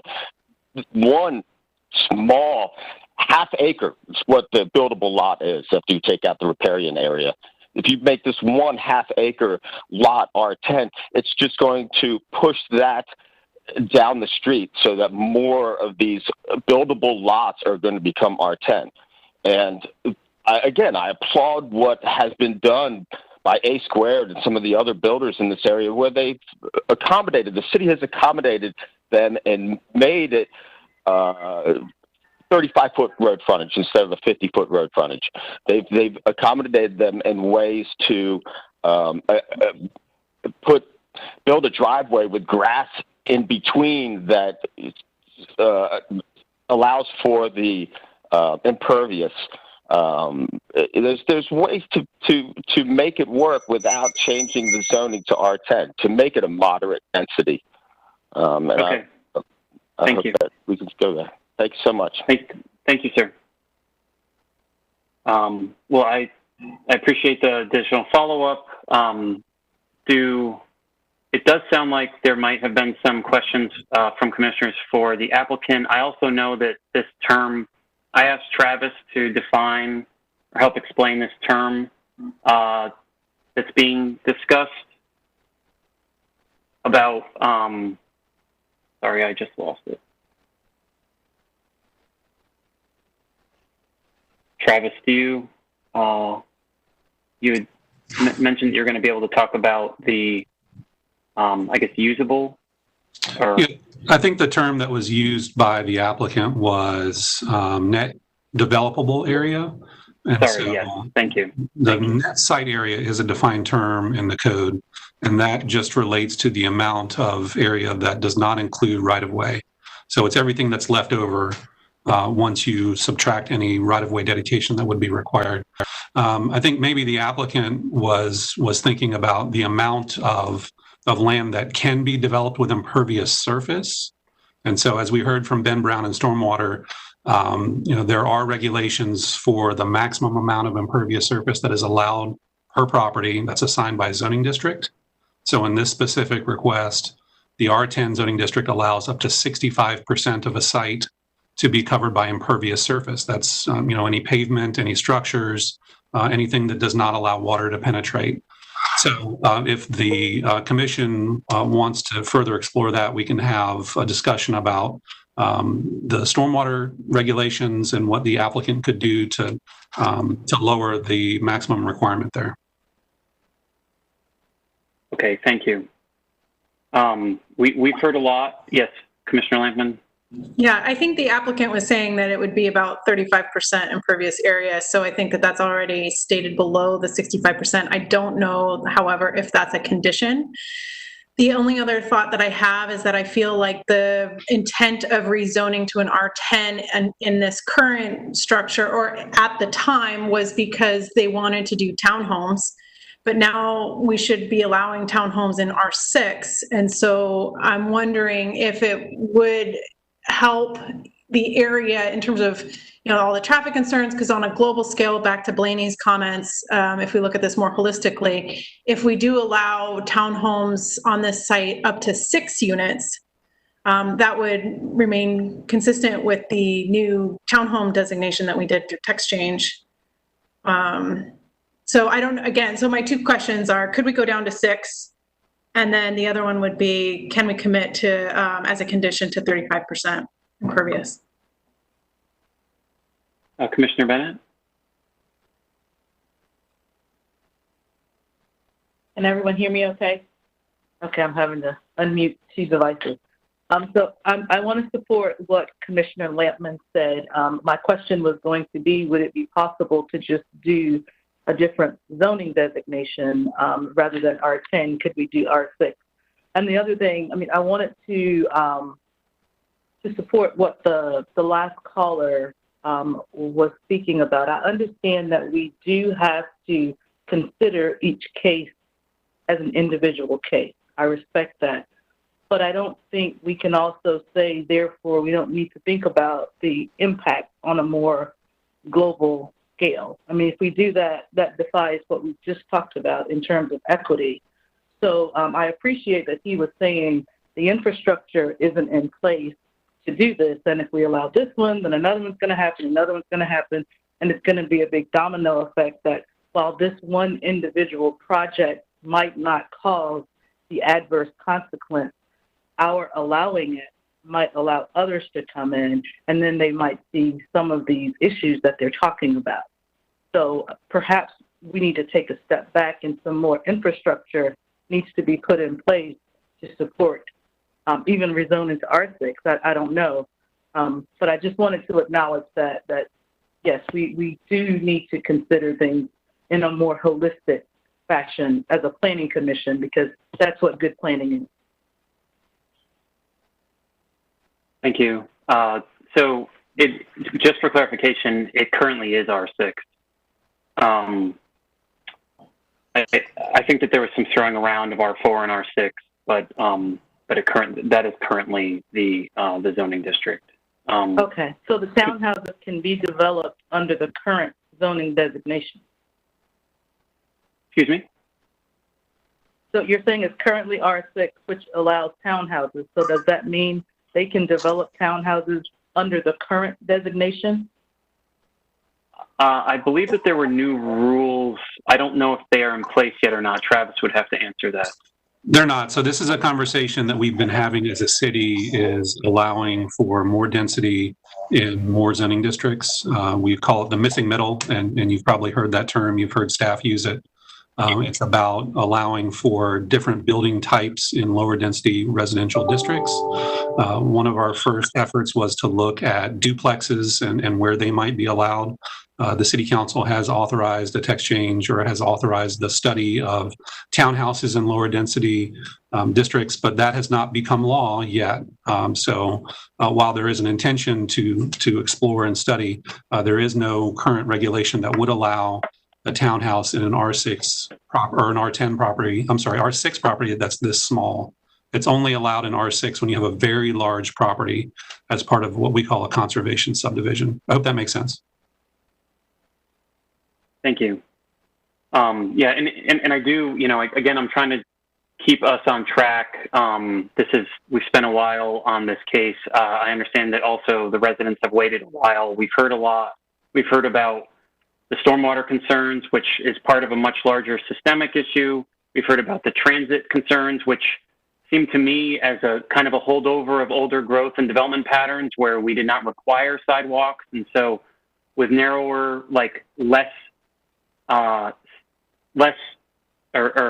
older roads that are narrower, not up to current standards, they don't have a lot of those accommodations as well, which require a petition by everybody to, or new development to come in to build those.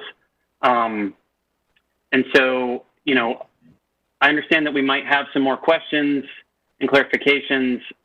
It sounds like there might be some requests of the applicant for some additional conditions, but I do kind of want to respect everyone's time who's behind this as well, and try and get to any final root questions that we have and to make a motion.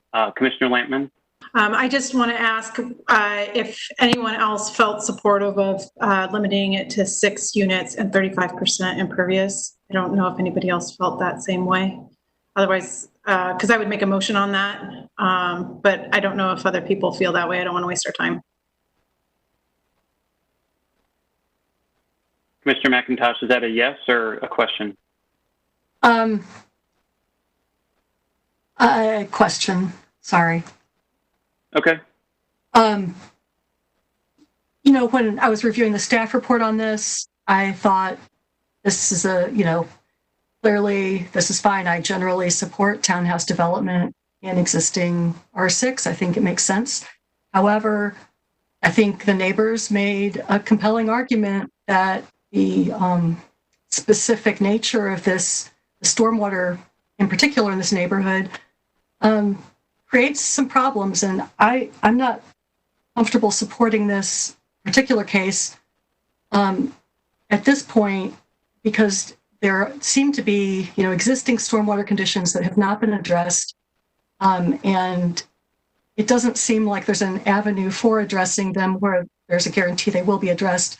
And so I would want to see conditions specifically focused on not only mitigating the stormwater, from this development, but also helping to improve the stormwater situation in this neighborhood, because it's clear that the current condition is not what's envisioned by the UDO. I think I appreciate that comment, Commissioner McIntosh. We've heard a few other kind of notions towards that.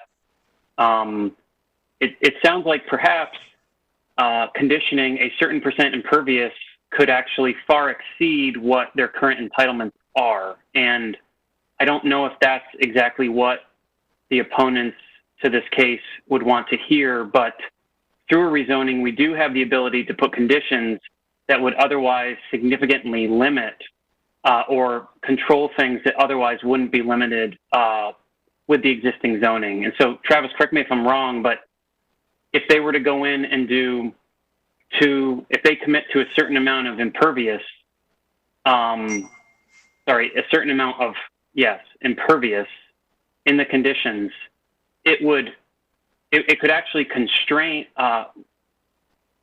limit the impervious much more so than if they were to go ahead and build 2 duplexes by right.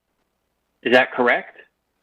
The expectation that would be set is that right now, under the current zoning, they could double the amount of impervious as there is there right now. But if they set a condition to keep it as it exact kind of relative compared to it is right now, which is almost half of what the legal allowable is when going through permitting, that it would help set this expectation, that I'm just trying to find like some sort of like happy medium to help set expectations to have the neighbors be in a better place after this than if they just move forward with the 5 units. It sounds like there's a lot more range that they have than actually setting some more stringent conditions that set expectations better for the 80. Am I off base there? I'm just trying to get enough information on the table so that we can make a motion one way or another. So that's a great question. So what's allowed today by right under the R6 zoning is a maximum of 51% of the site can be impervious surface. That's not to say that's the ultimate cap. You are allowed to exceed that, but there are additional mitigation measures that are required. So remember that zoning conditions must be voluntarily offered by applicants. So if the applicant would like to offer a zoning condition that further constrained the amount of impervious surface, that is a possibility here. I would note that can't happen today. The applicant would need to make that commitment, and the request would need to be deferred and then heard again back in August with a revised condition. So that certainly is up to the applicant if they would like to offer that condition or any other zoning condition that might have been discussed today. So you're correct. There is greater specificity that can be identified through the zoning conditions. Okay. Thank you. Do we as a committee, do we want to maybe defer this at a request from council to defer it then? It sounds like that we're still open to discussion. I don't know if we have consensus on which way we want to go or not on this to send it forward to committee or to council. Mr. Hicks? I would feel more comfortable if we had a little bit more clarity on some conditions relative to the stormwater. The notion that if they're providing a condition that's better than R6, so that it's a net gain for everybody would be great. I don't know that it might be useful to the applicant to weigh in on what they could be comfortable with there. Additionally, I would like to see some more specificity on the fencing and or the tree plantings that they've proposed as a condition in terms of what type, evergreen, what's the spacing. And so in light of some of those things, I would support if the applicant is open to this, holding it at the table so that we can get these conditions and hear it in August. Okay, thank you. Commissioner Bennett?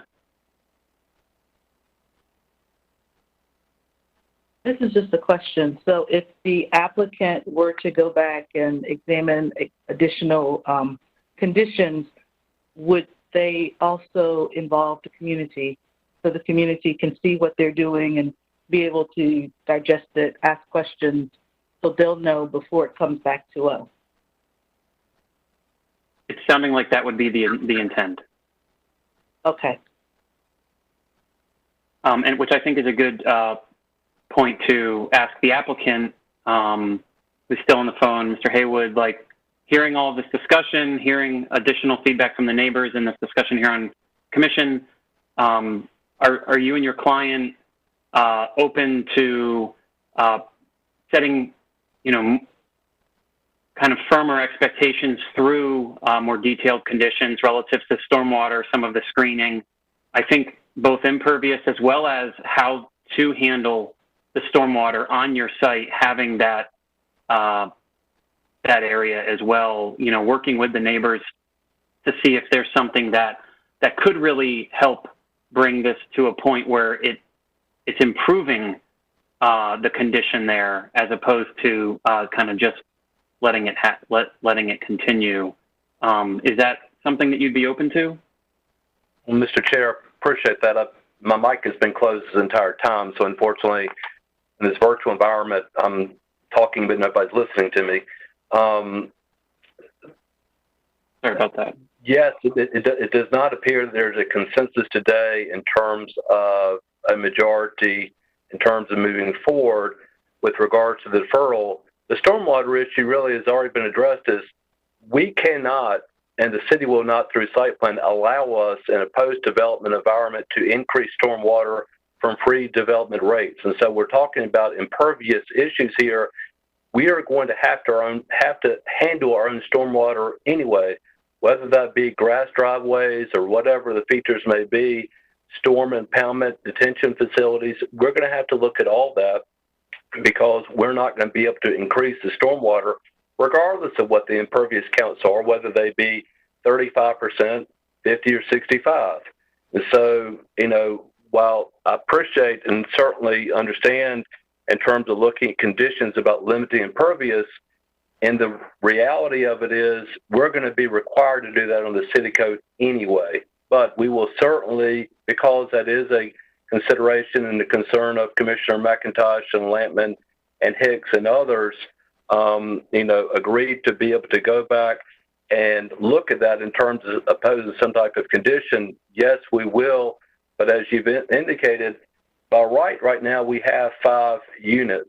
There was some conversation about increasing it maybe to one more, to 6. That really doesn't do a whole lot in terms of development.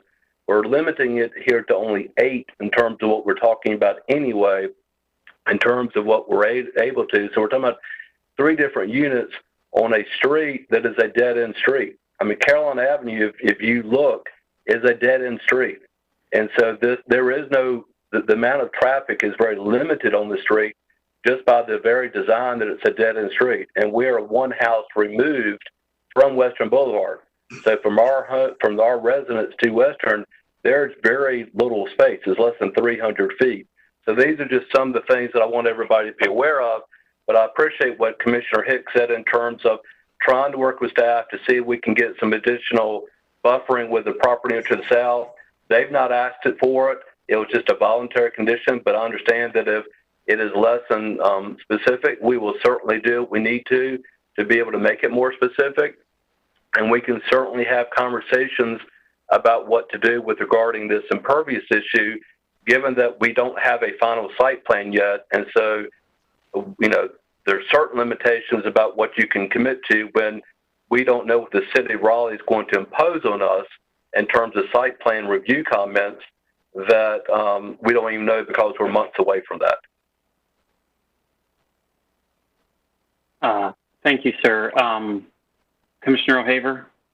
Yes, I just, again, going back a couple meetings ago, I like what Commissioner Bennett said, to rely on people's expertise. And again, I appreciate the neighbors' concerns and my fellow commissioners' concerns about the stormwater. But the fact of the matter is that the city does require that you cannot allow more rainwater, stormwater to leave your site than pre-existing conditions. So the applicant's point that the impervious is somewhat arbitrary, I say somewhat, it makes sense. Now, if they're willing to look at it, or if they've agreed to go back and look at some of the additional buffering per Tika's request, then I'm in favor of deferring. I guess we have to ask for an extension. But again, this is the first time we've heard this case. It's been in for almost a year. We're talking about 3 units. The stormwater issues are upstream. We heard from Ben Brown staff that that condition that exists there is actually helping flooding downstream. And so, you know, the staff report is consistent. It's in support. And so if the applicant is willing to defer due to the screening, then I would support that. But otherwise, I feel like the stormwater issues, setting a limit on the impervious is again, somewhat arbitrary, and they have not developed their site plan to date.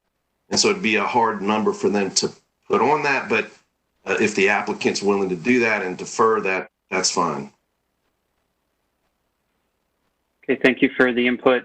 We have to move this forward, so I'm looking for a motion either to defer or to vote on this.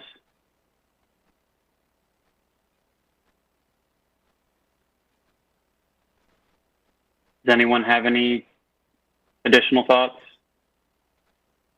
Looks like no one's wanting to move this forward. I just want to respect Tika's request about the buffering. So if I'm just trying to get a read from her, and she's got her poker face on, and so I'm having a hard time figuring that out.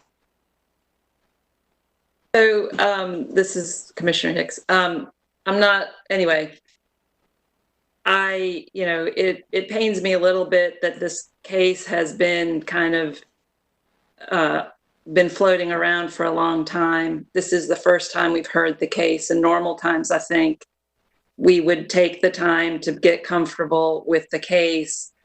And so with some pains, I would say, yes, I would support deferring this so that we can have the process address, some of the issues the neighbors have brought up, and try to be as respectful to the applicant's schedule as we possibly can. And to that point, I would add, if they're going to look at specificity on the buffer, that they also look at some language to just be a little more specific about not disturbing the vegetative buffer, so that can just be clear and we can all feel good about understanding how that will be protected. I'll support that, Matt. I'll support deferring. So Tika, do you want to make a motion? Sure. I move to defer case Z820 to the next Planning Commission meeting for additional conditions. I'll second. Okay, and I think some context was that the applicant perhaps reach out to commissioners as well as the neighbors who spoke today as well. Yes. Commissioner, okay, so could you include in your motion that you're requesting additional time from City Council to review this case? Your next meeting is August 11th and your time expires August 10th. You'll need to request additional time from Council to continue the case to August. Correct me if I'm wrong, Travis. No, that's spot on. I was about to make the same statement. So I guess to add, do I need to do that as part of my motion? And to request from City Council additional time, help me with how much time I should request. 30 days should be sufficient. 30 days time, and with apologies for the slow process. Okay, thank you. So we have a motion from Commissioner Hicks and a second from Commissioner O'Haver. All in favor, raise your hand. All right, hands down. The motion passes unanimously. And so that will be deferred to August 11th, where we will see some revised conditions. Thank you, everyone. And just to clarify, this one was initiated this year, but there are 3 others that are about a year old coming up here on old business. So we should really get through these if we can. Yes, and I do know that there are 1 or 2 people who have hard stops at 12 or 12:15. So we do have speakers for the next 2. So we're going to try and be very efficient. We have seen them both. And so asking that everyone, kind of be ready with questions and kind of decisions going forward. Okay. So moving forward, we have case number Z4719. It's a request to rezone approximately 26 acres of land from R4 to residential mixed-use 5-story conditional use. This request was discussed at the June 23rd meeting and deferred until today.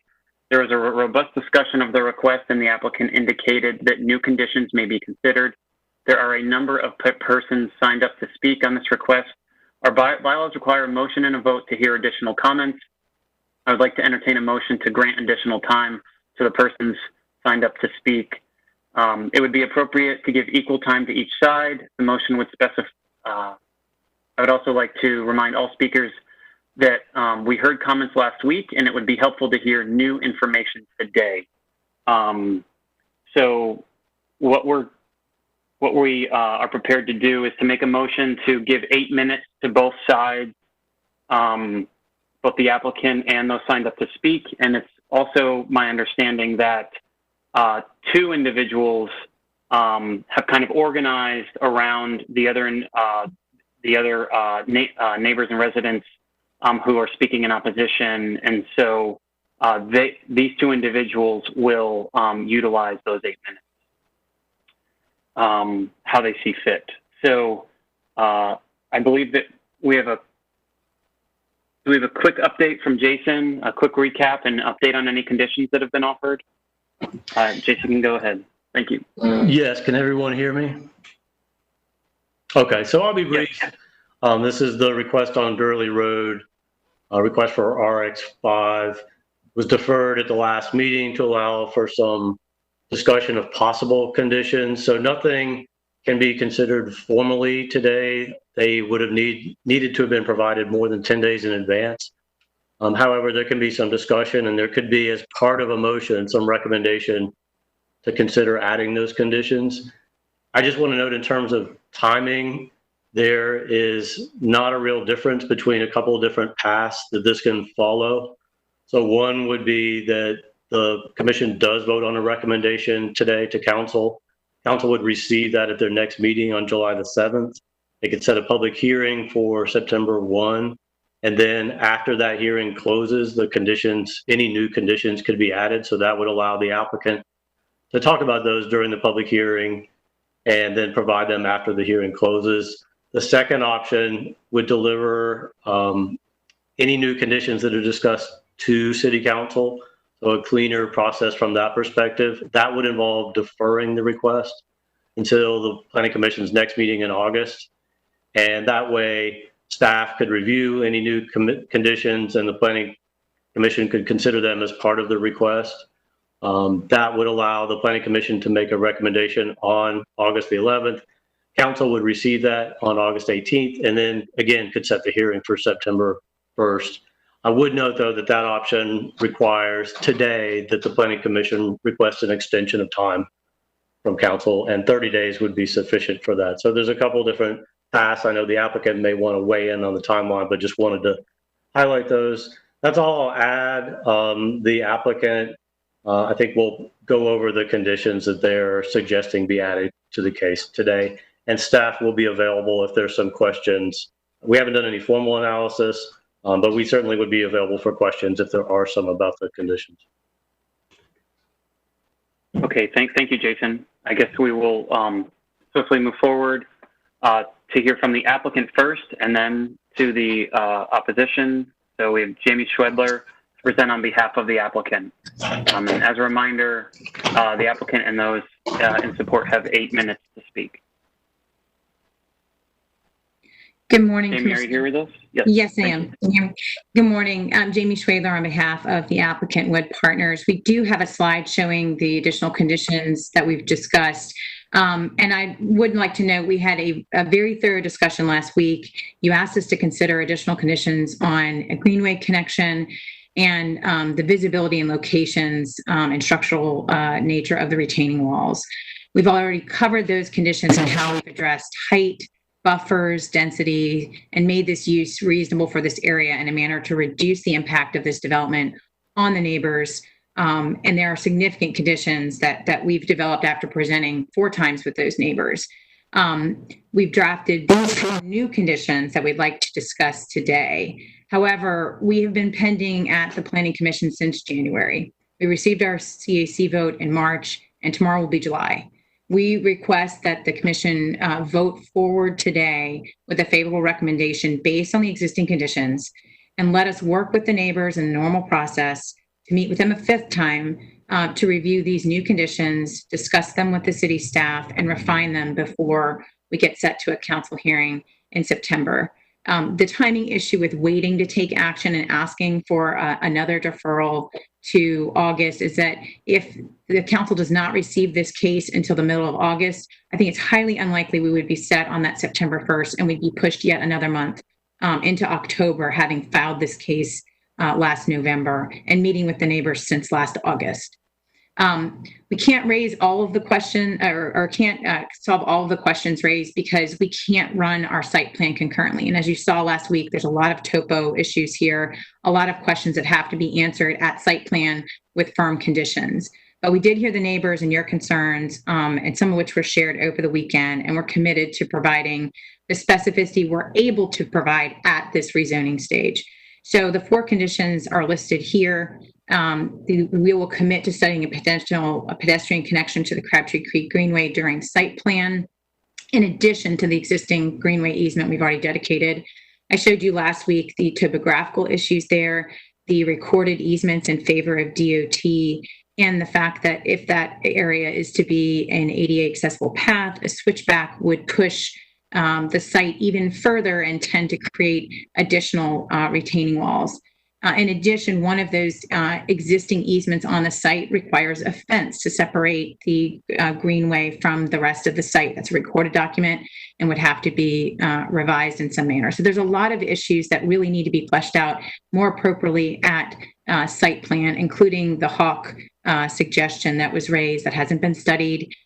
We don't know how much that would cost, and it's just simply more of a burden than this project really generates. The next 3 conditions are directly to address issues with retaining wall, what would be visible from Raleigh Road and from the southern and eastern property lines. So any portion of the retaining wall within 75 feet of Raleigh Road or the southern and eastern property lines that is over 8 feet in height would be screened by TCA or by evergreen species capable of reaching a height of 20 feet, planted 6 feet on center. And no retaining walls would be placed within 50 feet of a parcel containing a single-family home. No building shall be placed closer than 55 feet from a parcel containing a single-family home. So what you have with the combination of those conditions there is the note that the neighbors raised an uncertainty of what would be seen from their property line and from Raleigh Road. And the commissioner's kind of asking what the nature of that buffer would be. We've already committed to a 50-foot type 3 wide buffer in zone A instead of the 10-foot or 20-foot options available to us. So along with the 50-foot average buffer along these property lines, we're saying there will not be any retaining walls within that 50-foot buffer, and that the townhome buildings will then be set back at least another 5 feet from that, so that they're 55 feet from the property lines. In addition, the UDO requires that we're only allowed to be 40 feet at that point in height.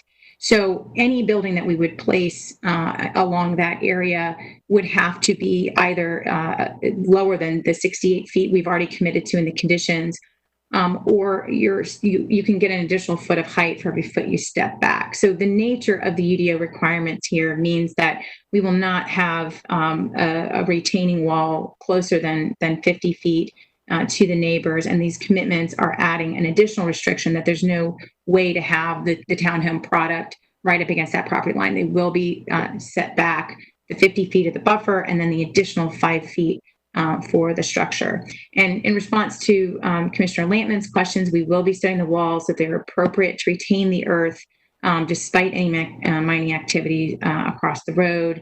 That's not a condition, but like the Greenway connection, it's in our interest to try to do this and to do this at site plan because it's an appropriate time for us to be able to study exactly how these things will be constructed. The retaining walls within 75 feet of the road or the property lines will be properly screened. And again, that's in addition to what that type 3 buffer would otherwise require.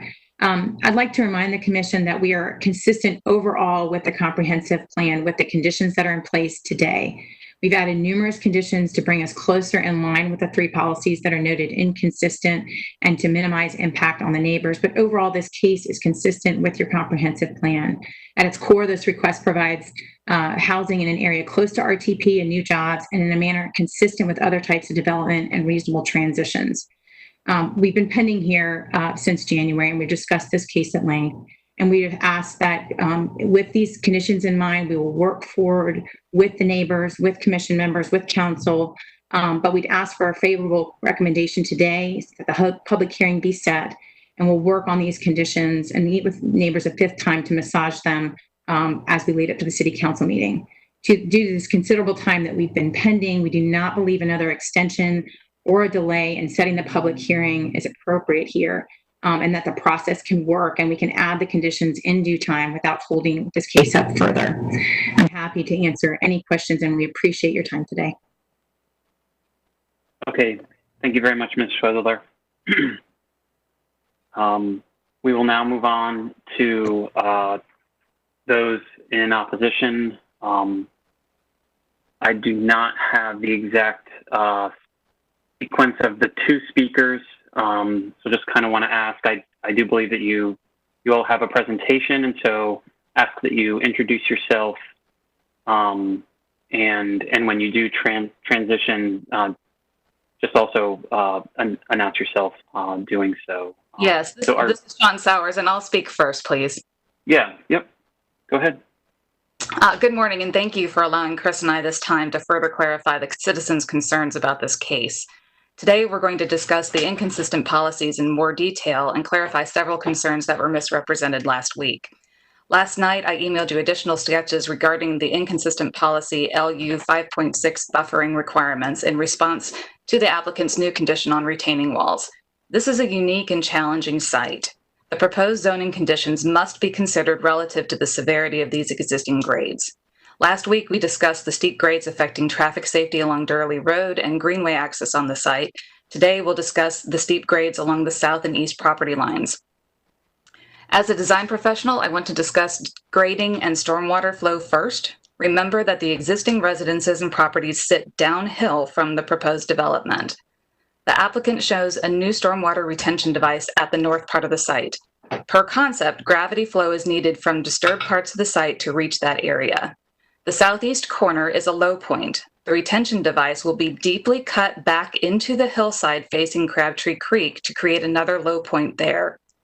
In between those points is a knob that sits 40 feet higher than the southeast corner. To achieve gravity flow, we understand that the grades at the southeast corner would need to be raised to an elevation above that knob and above the stormwater device, which requires significant retaining walls facing the south and east properties.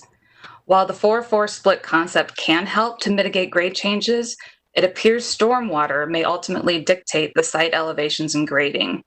My professional opinion is that the concept diagram that we've been shown literally does not hold water without significant retaining and grading. As a design professional and a neighbor, I want to share how the heights and massing proposed for the townhouses don't meet the intent of neighborhood transitions. Townhouses along Durley Road are all 1 and 2 stories high, and it's easy for the community to assume that that would be the case here. At the CAC meetings, the applicant showed precedent renderings of townhouses that were 4 stories high and 6 units wide. Zoning Condition 4 says buildings should be no more than 68 feet in height. This allows 68-foot high townhouse buildings. So really, there are no conditions for the townhouses to create a transition in mass or height between single-family homes and 4-story apartments. Late yesterday, we saw the applicant's new draft conditions. At every public meeting, citizens requested tree conservation areas to provide a natural buffer between the proposed development and the existing residences. The new draft zoning conditions now include an option for a tree conservation area or evergreen tree species to screen any retaining walls taller than 8 feet. Please do not be fooled.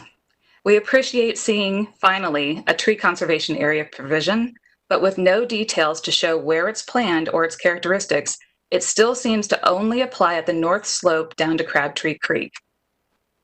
Please refer to the study sketches that we sent to show these concepts at Balsam Drive.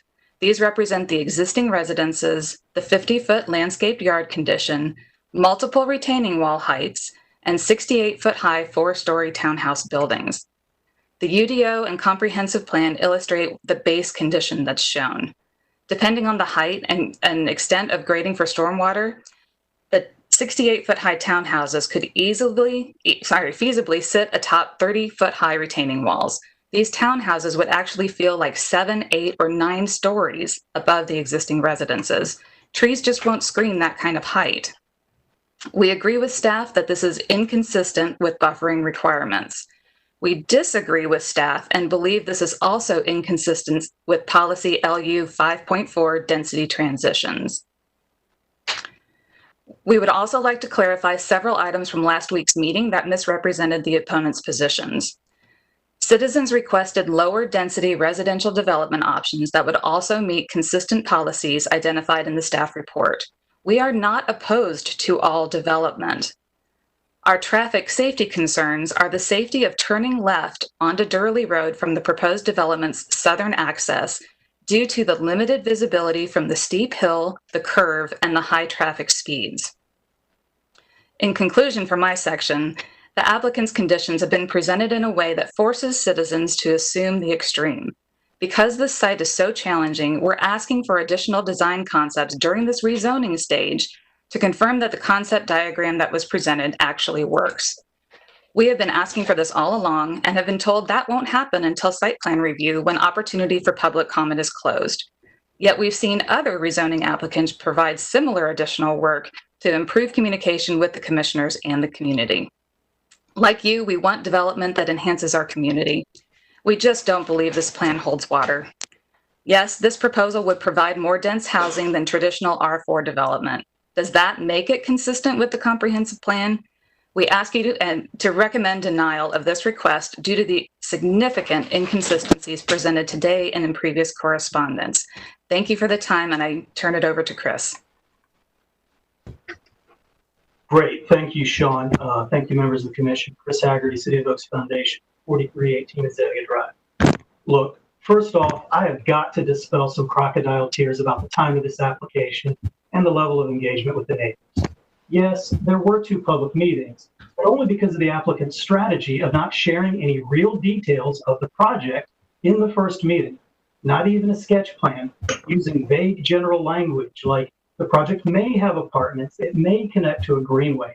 This could barely satisfy the concept of fair public notice, and it required a second meeting because of their strategy.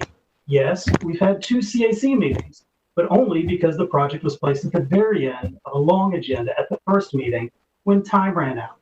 That required a second meeting. It's been portrayed that this has been a long, involved process, and it honestly has not been.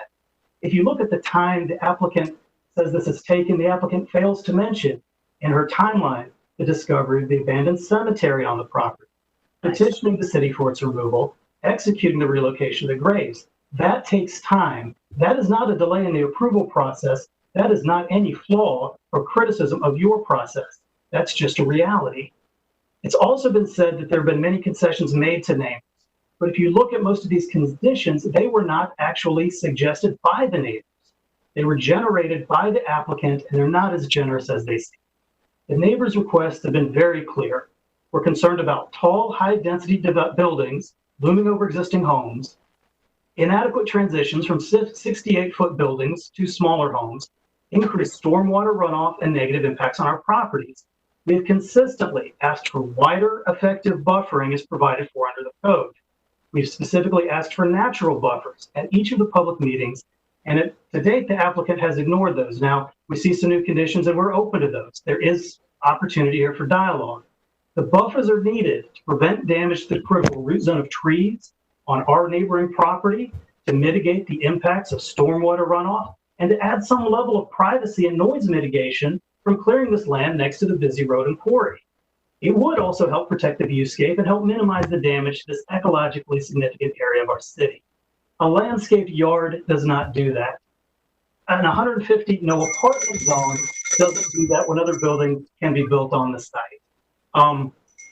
Again, I think providing a real buffer would address the inconsistencies that Jason Harden identified with policy LU56 on buffering.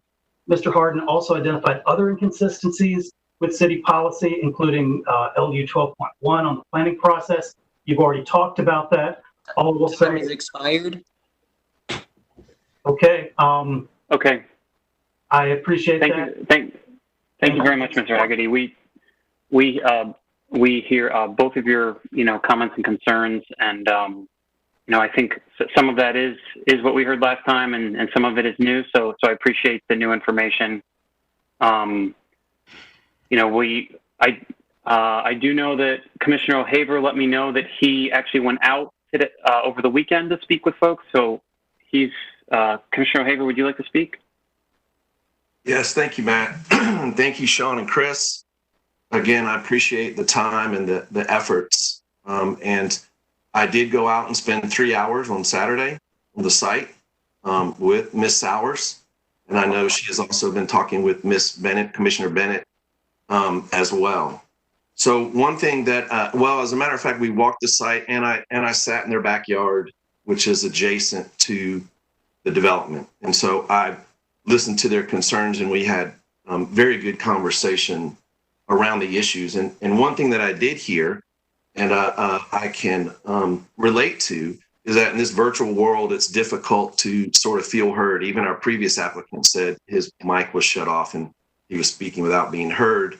Sort of the group dynamic of having more than one person talking in the gallery at a live meeting.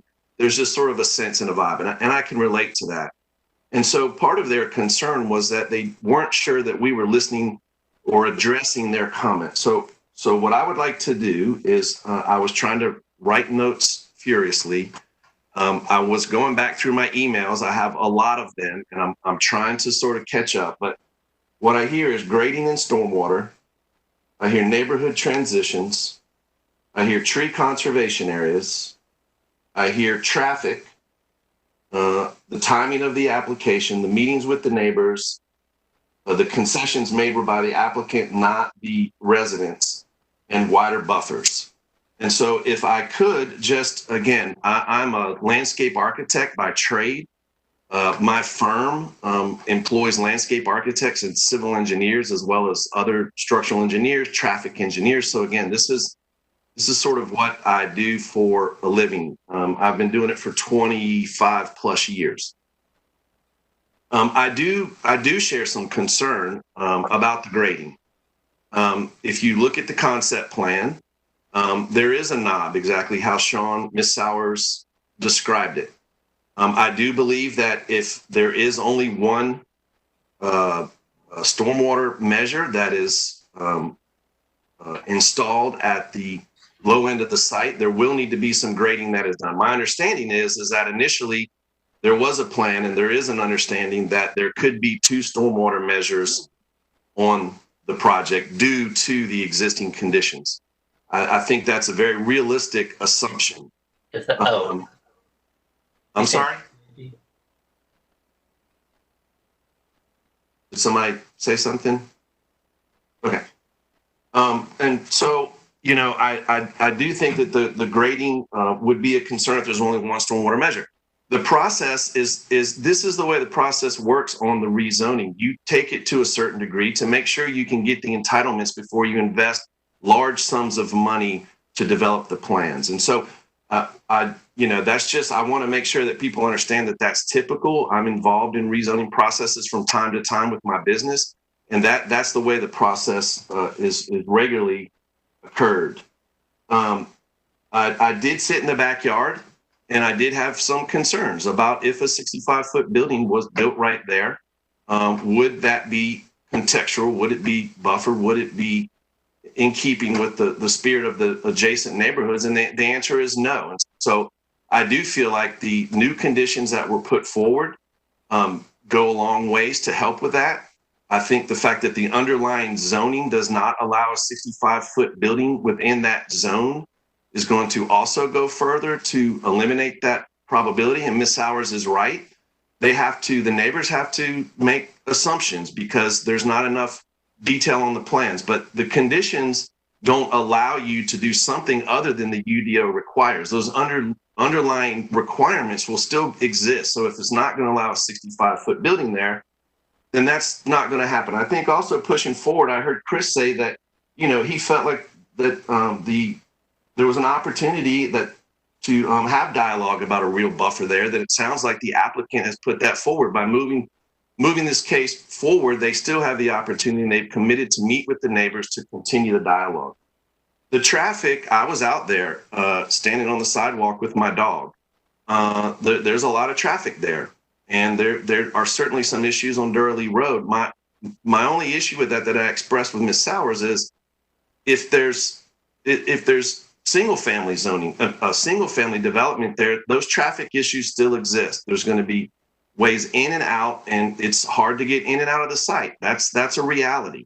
I deal with traffic on my street on a regular basis. As the city has grown, I've seen traffic increase on my street. I understand that that's part of what happens when a city grows. The stormwater, again, similar to the previous discussion, the stormwater will not be allowed to leave the site at any larger rate or faster rate than what the existing conditions are, and it's completely wooded. So they're going to have to take, the city is going to require in the entitlement process, the permitting process, to put in very strict and specific stormwater requirements. So again, I just wanted to try to tick off a lot of those issues because I heard that the neighbors felt like we weren't listening. I did go out to the site. I spent some time. I understand the passion, and I shared a personal experience where I've also had some concerns about things going on near my house and what was going to happen. And I'm very empathetic to that. And I hope I'm coming across that way in this virtual world. I hope the fact that I went out there and spent time and sat and talked with them demonstrates that. I understand the grave, and I'm not sure about crocodile tears, but I do have some sensitivity too around the timing of this. I mean, how long is it realistic for a zoning to take place? I mean, are we moving forward assuming that it's going to take a year to 16 months to get a zoning moving forward? That's slowing us down. That's raising the cost of development. That's working against some of those issues we were talking about earlier. So I'm sorry that I took so much time. I will mute and be quiet, but I wanted to try to be very specific about addressing those concerns. And again, to Ms. Sowers and to Mr. Haggerty, I hear you. I empathize with you. I'm trying very hard to take that into consideration, and I feel like the applicant has. And I think if we move this forward, there is an opportunity for more dialogue. That's what the applicant has stated. And so that's where I stand. Obviously, I think you all know that I would be in support of moving this forward today to the city. I'm not making a recommendation, Matt. I'm just saying I would be in support of moving it forward today with those additional conditions. Okay, thanks for that additional information. That was really helpful. I see Commissioner Bennett also has something to add. Yes, thank you, Chair Thomas-Rillo. I'll be brief and try not to repeat what we've already heard. I appreciate Commissioner O'Haver summarizing, excuse me, what he heard the neighbors say. So I share several of those concerns. I also want to add what you didn't hear them say today is something they said last week and something that I said last week. I think they didn't mention it because they were trying to bring forward the new information, is that this is in a special study area. That remains my primary concern. I do have other concerns, but the fact that this is in a special study area that has requirements laid out in our comp plan about how the planning process should occur, and that did not happen. I understand that the applicant did go to the city and asked about that and was told that the rezoning process could take the place of that planning process because this was such a small piece of that special study area.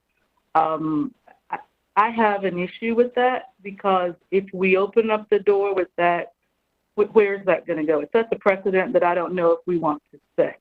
For example, if we have a historic district, are we going to say, well, okay, if you just take a little sliver of it, then you don't have to go through the process for developing in a historic district?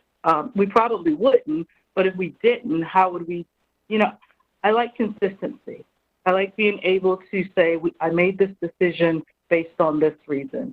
And I like to have clear cutout reasons for deviating from a process that is spelled out. The process for the special study areas is spelled out.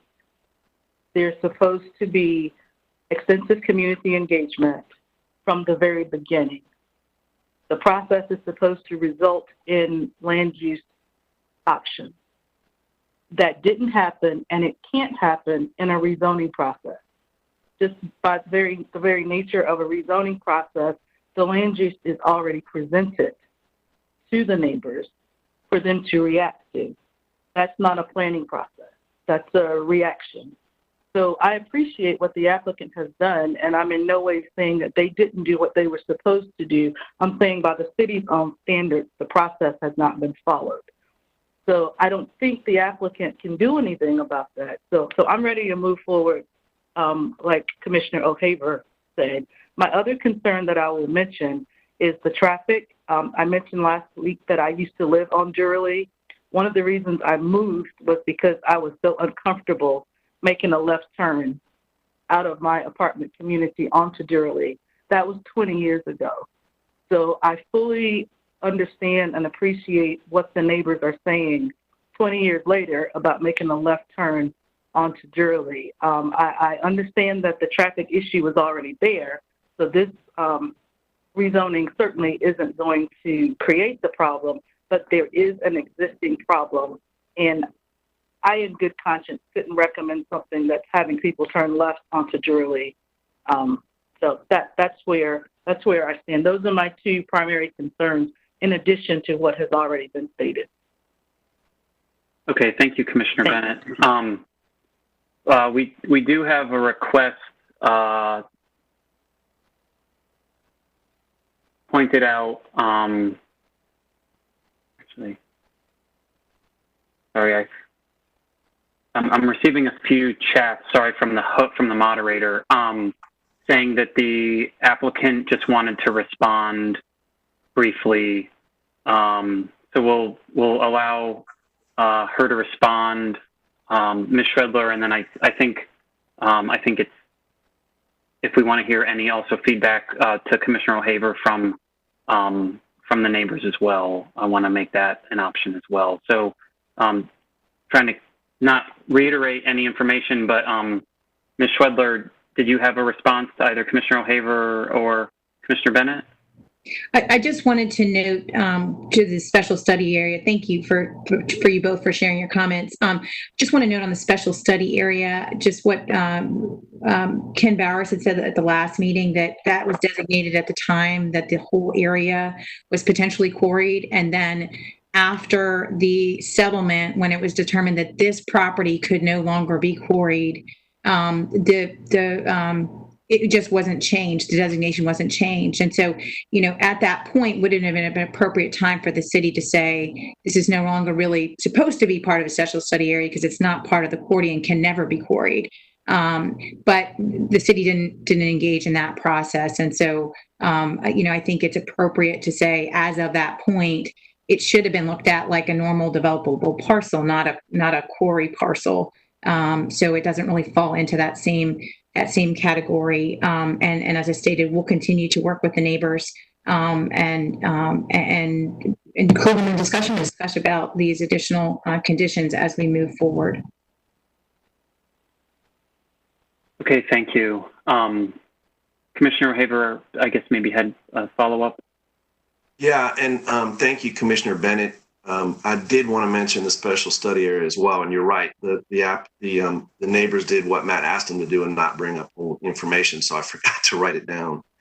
But that was a concern of mine as well at the last meeting, and that's what I wanted to confirm with Travis, is what the applicant just said. What I heard from Ken Bowers, and what changed my mind personally about the study area, is what I heard from Ken.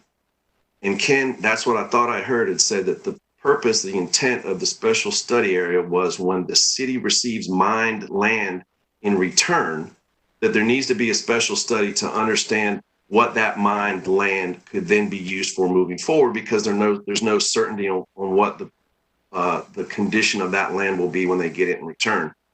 With this land not being mined, and with the applicant going to the city and the city not issuing or instigating, I guess that's not a good word, that's not the word, initiating the special study area, that's what sort of made me feel more comfortable with moving forward. So I just wanted to make sure, Travis, if I said anything that wasn't true, can you please correct me?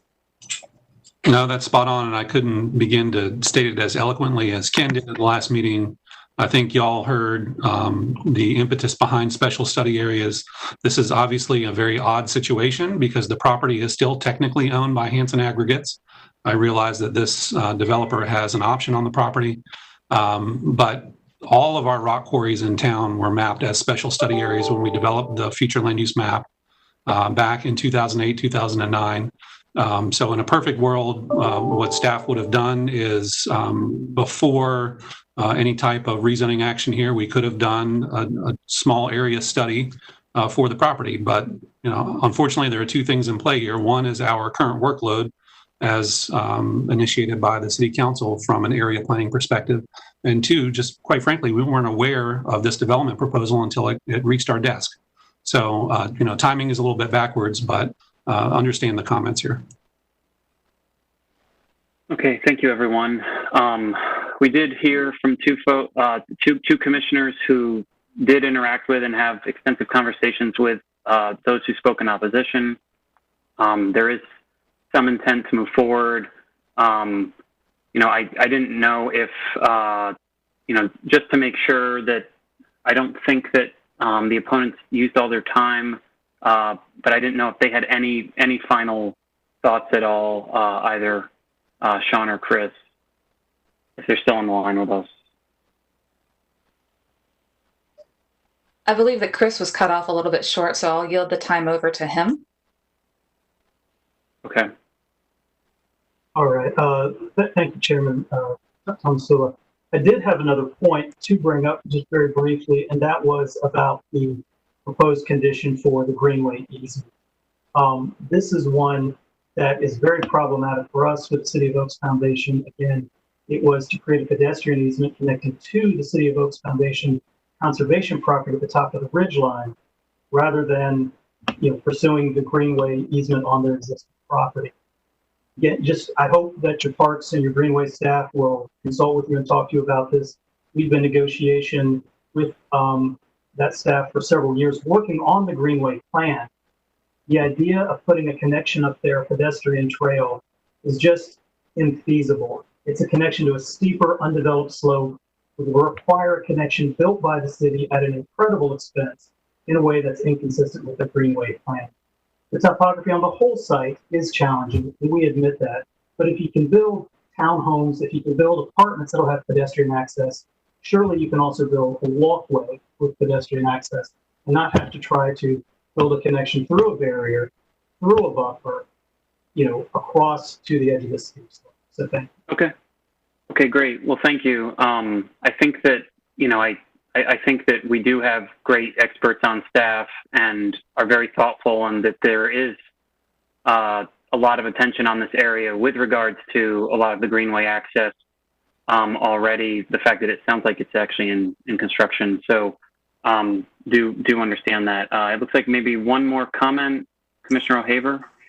Well, and thank you, Mr. Haggerty. Again, I didn't write this issue down because y'all didn't bring it up as you did last week. And so thank you for reminding me. So I did walk down to the bridge, and you know, my stomach got that queasy feeling. I mean, it's steep. It's very, very steep along there. I'm not certain that the city would want an access to the greenway there. I mean, just because a parcel is adjacent to the greenway doesn't mean that it's feasible to make a greenway connection. We want to make greenway connections in as many places as we can, but they need to be safe. They need to be feasible. They need to be reasonable. And if, you know, if the applicant, if any applicant could connect to the greenway, I think it's going to be a benefit to their development. And so I just, again, I'm not trying to just sort of volley back everything that you all say. I know it may seem that way, but I have spent a lot of time considering your concerns.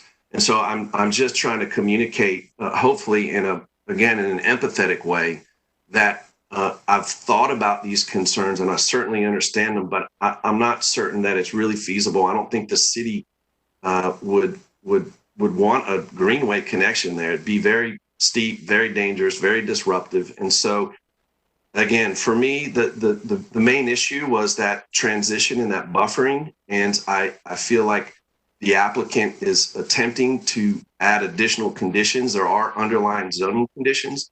And I think the fact that moving forward, the applicant has said that they're open to dialogue. I heard Mr. Haggerty, you say that it sounds like there was some opportunity there. And so I think the conversation can continue. Okay, thank you. Would you like to make a motion? Yes, I would move to recommend approval of rezoning case Z4719. The rezoning request is reasonable and in the public interest because it increases the housing supply in the area, allows additional types of housing, is compatible with the surrounding area. And I'm not sure exactly how I need to say it, Travis, but I would like to also add to the motion that those the proposed conditions that we could not vote on today are moved forward to City Council for recommendation with our recommendation. That was horrible. I don't know if you can clean that up for me. I'm not sure, this is Travis. I'm not sure that much needs to be said about the draft conditions only because they're not officially submitted to the city. They are present for your edification at this point, but they have not been offered in accordance with this meeting. So, or vetted by staff. So it's good that you are aware of them, but I would not make that a part of your motion.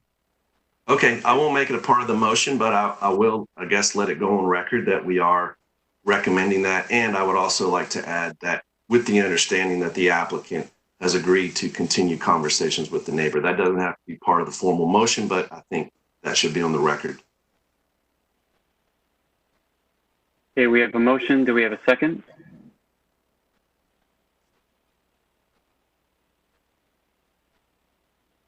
Commissioner Miller, second. Okay, so we have a motion and a second. We'll go ahead and vote. All those in favor, raise your hand.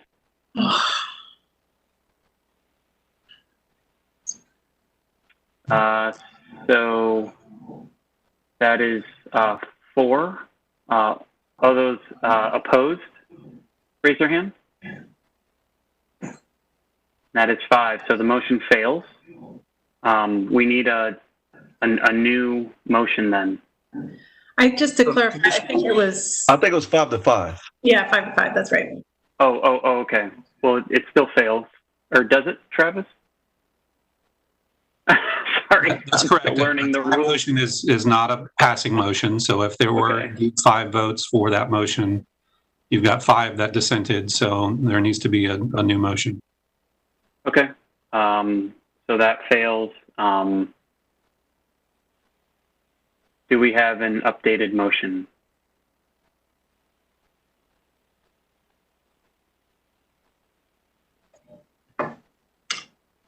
Okay, so seeing none, what's I guess holding, what clarification do we need? What more language do we need? I mean, if someone wants to, I mean, we can make a motion for anything that you see fit. So I'm just trying to get a read on everyone.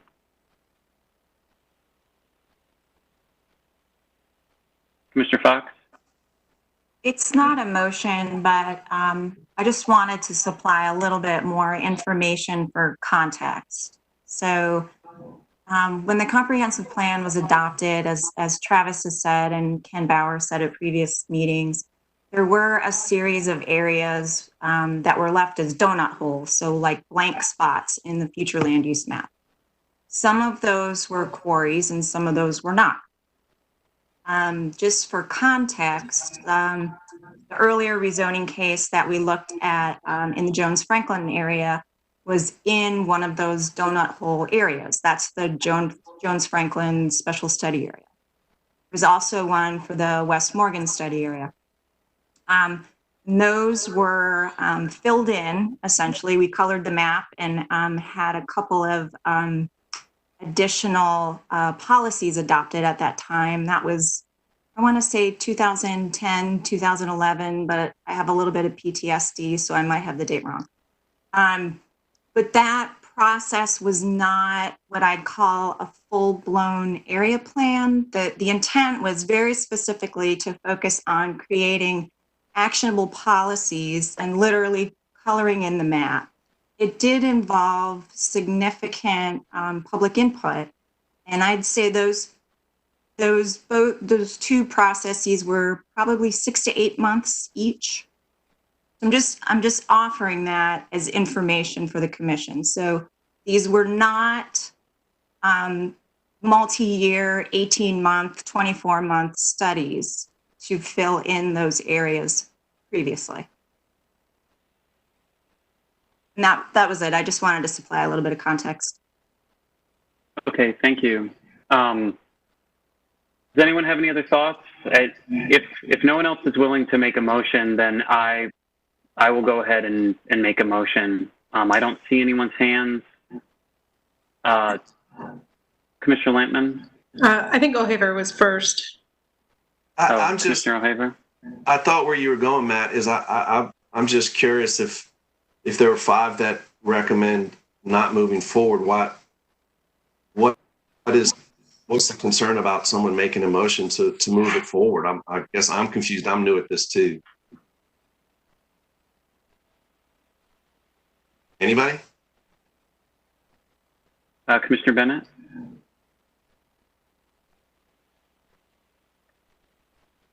So Commissioner O'Haver, the question, why did I vote no? No, ma'am. No, ma'am. Not at all. No, the question was just when Matt asked, since the motion failed, when he asked for another motion, what the hesitancy is to not provide another motion to move the case forward, I guess. Oh, okay. I just wanted clarification. Oh, no, ma'am. I totally understand. Okay. So I guess if I can ask, so I think it would be essentially a stalemate, but for record, would we then, so for example, what if I made a motion that said I make a motion to deny this particular zoning case because I believe the city needs to complete a full study in a special study area, and then we all vote and it's 50-50 again? And that failed as well. Yeah. So then. Sorry, Jennifer. Go ahead. Please. No, go ahead. That was my thought. So Travis, do we need to move? Yeah. I'm sorry, Brian. I wanted to add some clarity to the process here. So I know this is an interesting situation you probably don't find yourselves in much, but when there is a motion and a second and a vote, and it's a tie vote, traditionally what would happen is that the persons or one of the persons on what I'll call the losing side or the countervailing point, if you will, would make a motion. It would be seconded and there would be another vote. If that was, again, a tie vote, then staff would just move that along to City Council as a tie vote, and then you'd be done with it. If there is additional consideration that needs to happen, you can have that conversation. Is that similar to moving the case forward without recommendation, or no? That's correct. It would be, there's no recommendation at that point.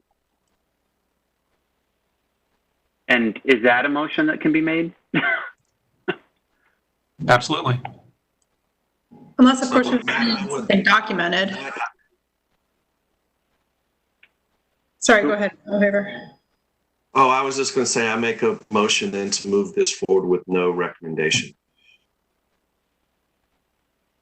I second. Could we add the reasoning why?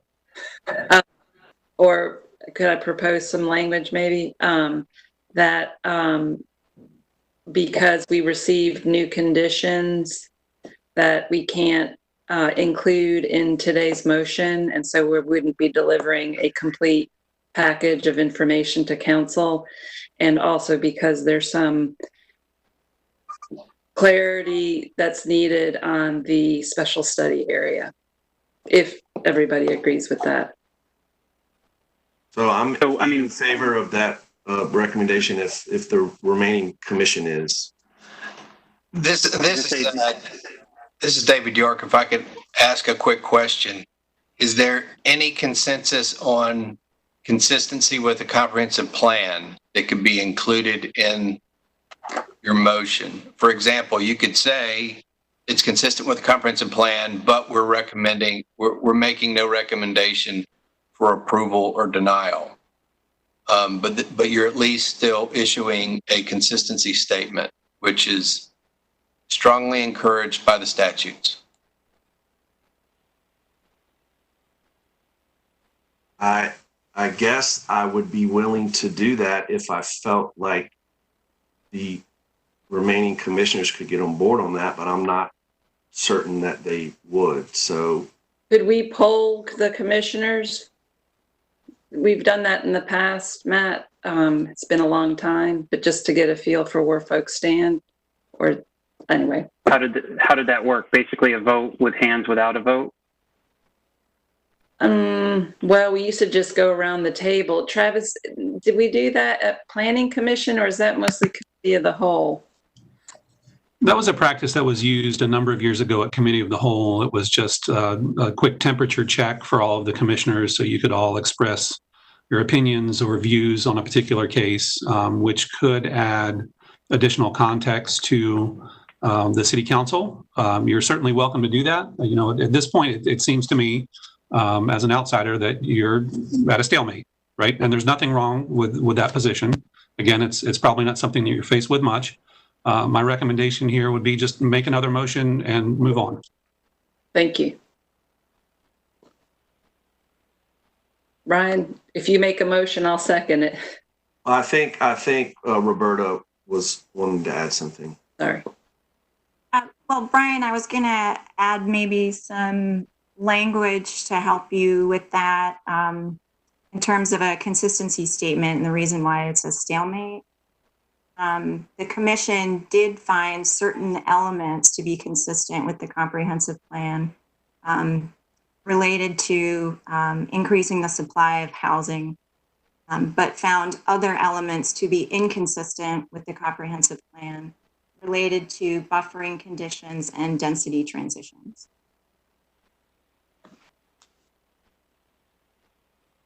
Commissioner Bennett? And there was a community vote that was 50-0 against this project. That also factors into my decision making as well.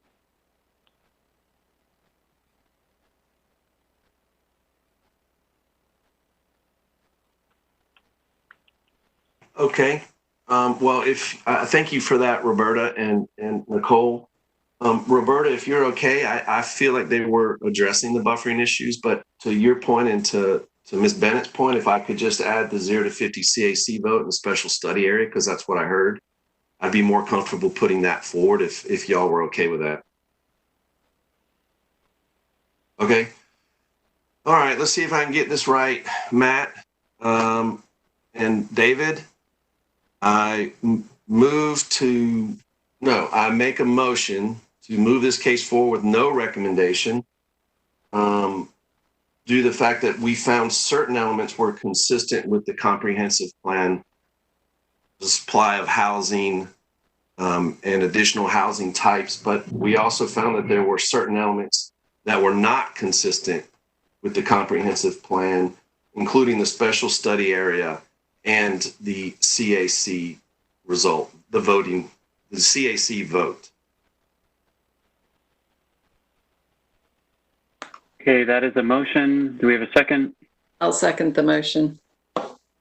Okay, so we have a motion and a second. All in favor, raise your hand.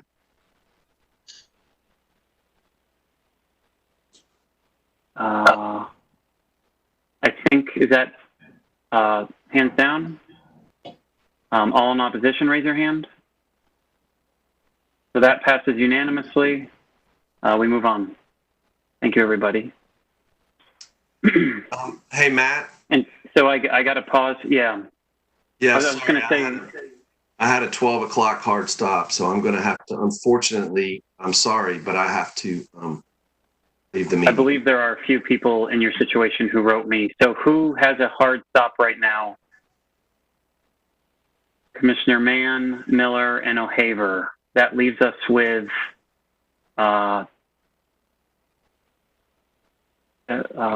7 commissioners remaining, which I do believe keeps us in quorum. We do have one more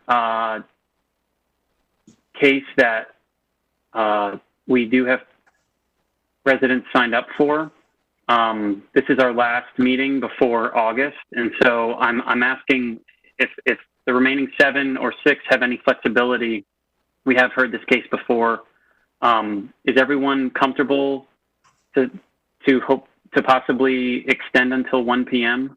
Chair Tomasula, I cannot stay till 1. I can stay till 12:15, 12:20 max. I'm sorry. Okay. Jennifer, did you say you too? I'm sorry, what's quorum? No, I can stay and I will stay, but what's quorum? Quorum is 6, I believe. Is that correct, David? 6, yes. Okay. I guess as long as Tika's the only one who has to leave, then we still have 6. And you know, the last 2 cases don't have anybody signed up.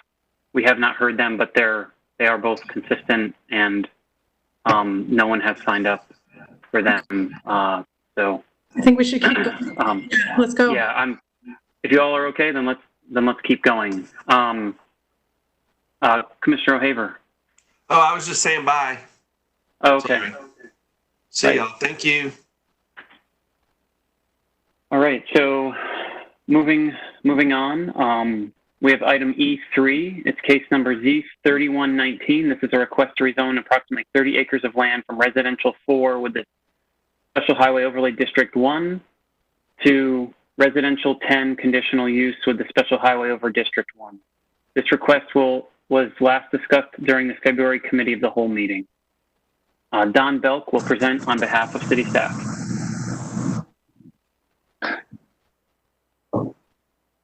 Good afternoon, members of the Planning Commission. Just want to make sure and check that I am audible to everyone. Yes. Thank you. Yes, this case is a request to rezone approximately 30 acres from the existing R4 with a SHOD overlay to an R10 conditional use district, retaining the SHOD overlay. It is consistent overall, inconsistent with the future land use map. There was a CAC vote last fall, and the Northeast CAC did recommend denial of the case.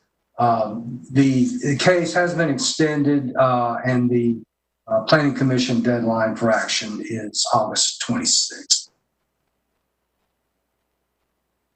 This parcel is located in an area that is predominantly rural residential, presently zoned at R4, and you see also the extent of conservation management zoning as well as agricultural productive. An overview of the site, the Buffalo Road Athletic Park is across the Neuse River. You also have the Neuse River Trail that parallels the river on the west bank, partially on the east bank in this general location, and the location of nearby residential. Note there is zoning for commercial mixed use and office mixed use on the east side of I-540. Along with some moderate density to the north of Buffalo Road. Another view with the street views showing Blue Run Lane, which does run parallel to I-540. Photos showing the current existing character of the area. Would like to note that at the Pine Drive Blue Run Lane intersection, Pine Drive is an NCDOT maintained street. The conditions initially presented have changed substantially, and I'd like to summarize the new conditions that were submitted on May 13th. In the slide, these new conditions have been underlined. Condition 3 is new in that it is a change to 7.5 dwelling units per acre for the maximum density that previously was 7. Also there, condition 4 does stipulate a forested vegetated berm alongside the southern property line. This would be the boundary of the proposed site to the parcel to the south.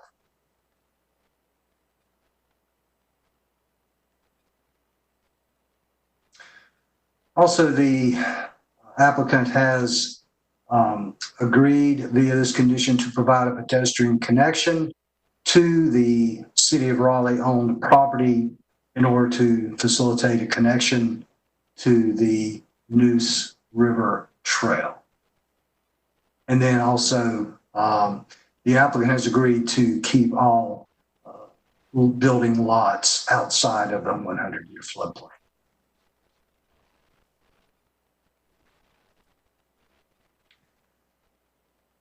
Showing the existing and proposed zoning, the present R4 and the proposed R10. Under the single family option, under this proposed zoning, there would be an increase of residential units and a slight increase in the residential density and the difference in the setbacks, narrowing those setbacks a bit in this option. Furthermore, this is the townhome option under the proposed zoning, and this would result in the maximum of the 7.5 dwelling units per acre and would yield a maximum of 222 units. I should note that the side setback under the townhome option has been increased 10 feet via the previously discussed condition.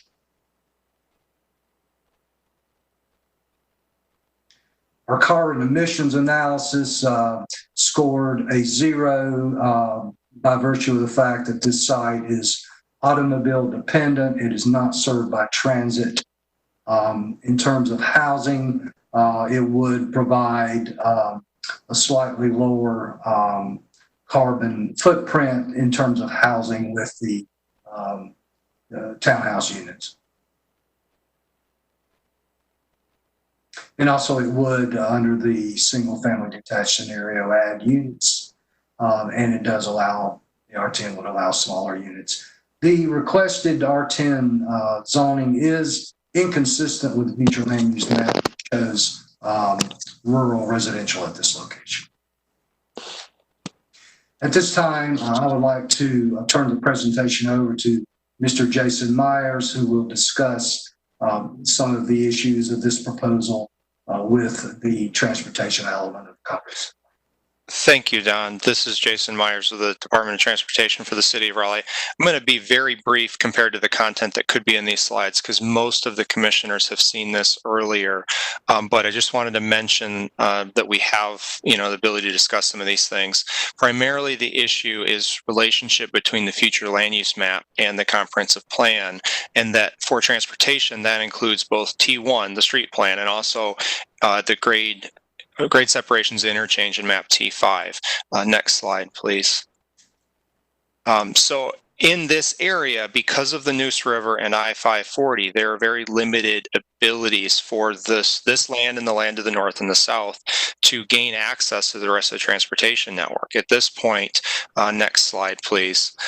There is only going north through Blue Run Lane, and eventually with development of neighboring parcels, there'll be the ability to get to the south. But getting across either the river or 540 on either side, there is nothing in our plan to enable any access there. Next slide.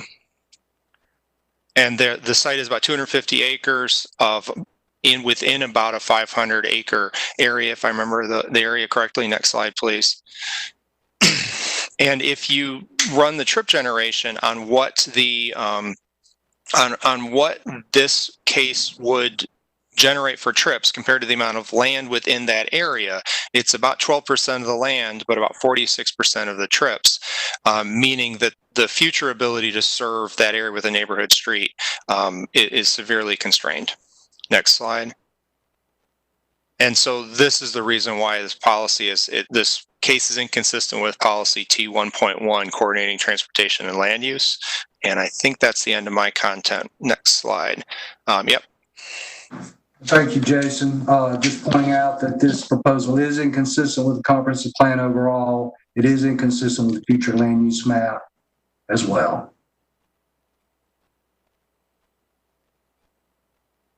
The consistent policies, as I mentioned, there was a lot of work on the conditions, and as a result of those new conditions, several policies are now deemed consistent, and those are the environmental protection policies listed here, as well as the greenway system policy.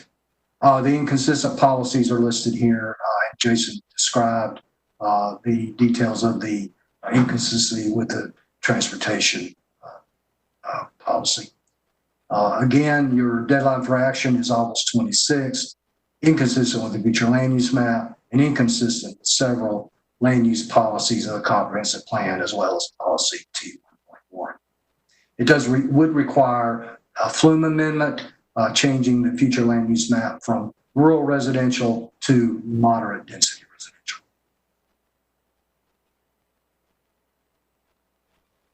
Thank you. I'd be happy to answer any questions. Okay. Thank you very much, Mr. Belk. Now we will move forward with our applicant, and then those in opposition. Both sides will have 10 minutes for presentation. We'll start with Mr. Mills, and the clock is ready. So, Mr. Mills, if you're on the phone with us, you can go ahead and start.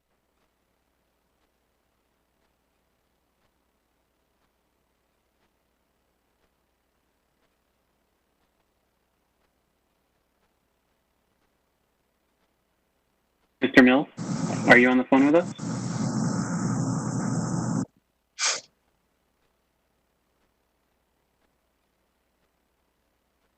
Ray or Travis, do we have? And unmuted, so he should be able to speak.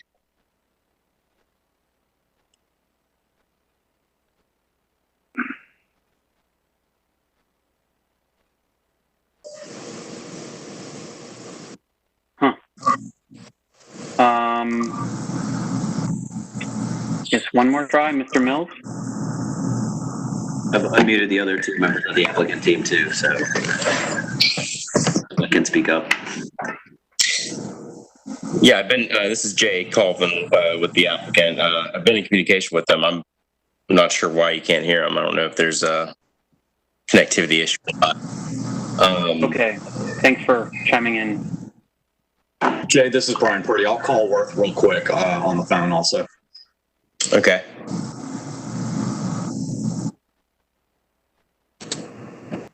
This is atypical, so thanks for your patience. This is Brian Purdy. He's texting that he's not sure what's happening. He's able to hear everything. It's just not picking up his audio. Do you think you could ask him to call in with the number at the invite? Yes.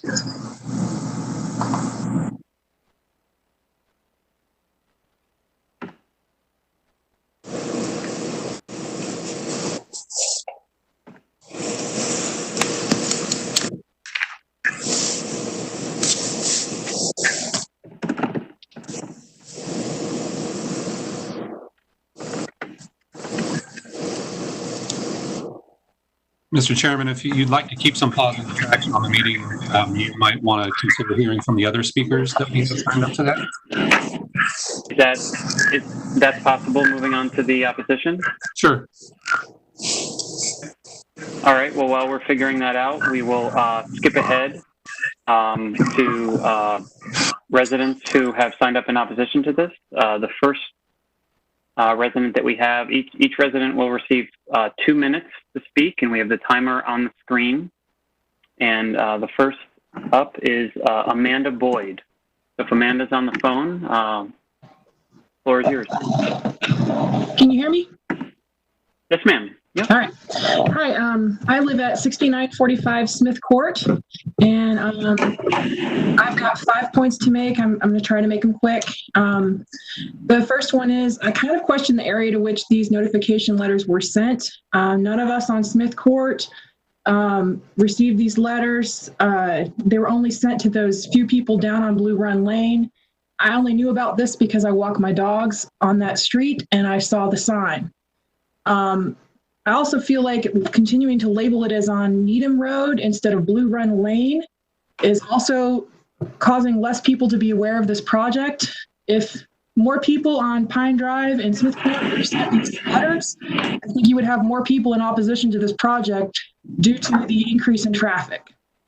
Also, I'd like to point out that while the amount of houses has been decreased from the first application, I mean, you're still increasing it from 0 houses on that parcel right now to over 100. That's going to be a significant increase in traffic. It's already dangerous to turn left out of here, and it's going to be near impossible to turn left without getting hit or something. There's a lot of development going on around here. It's just crazy. Another thing I'd like to point out is a lot of people on Smith Court and Pine Drive walk our dogs on Blue Run Lane because there's little to no traffic there. There's only 2 houses at the end of that street. So it's pretty much a greenway for us because we don't have access to the greenway on the other side of the road, on the other side of the river. So if they could possibly, if this project goes forward, if they could put in a sidewalk to extend from the corner of Blue Run Lane and Pine Drive up to their subdivision so that we could safely get in and get access to that Greenway pedestrian bridge, that would be great. And if we could be assured that we will have access to that bridge through the new neighborhood, that would be great. And I was going to make one more point, but that's okay.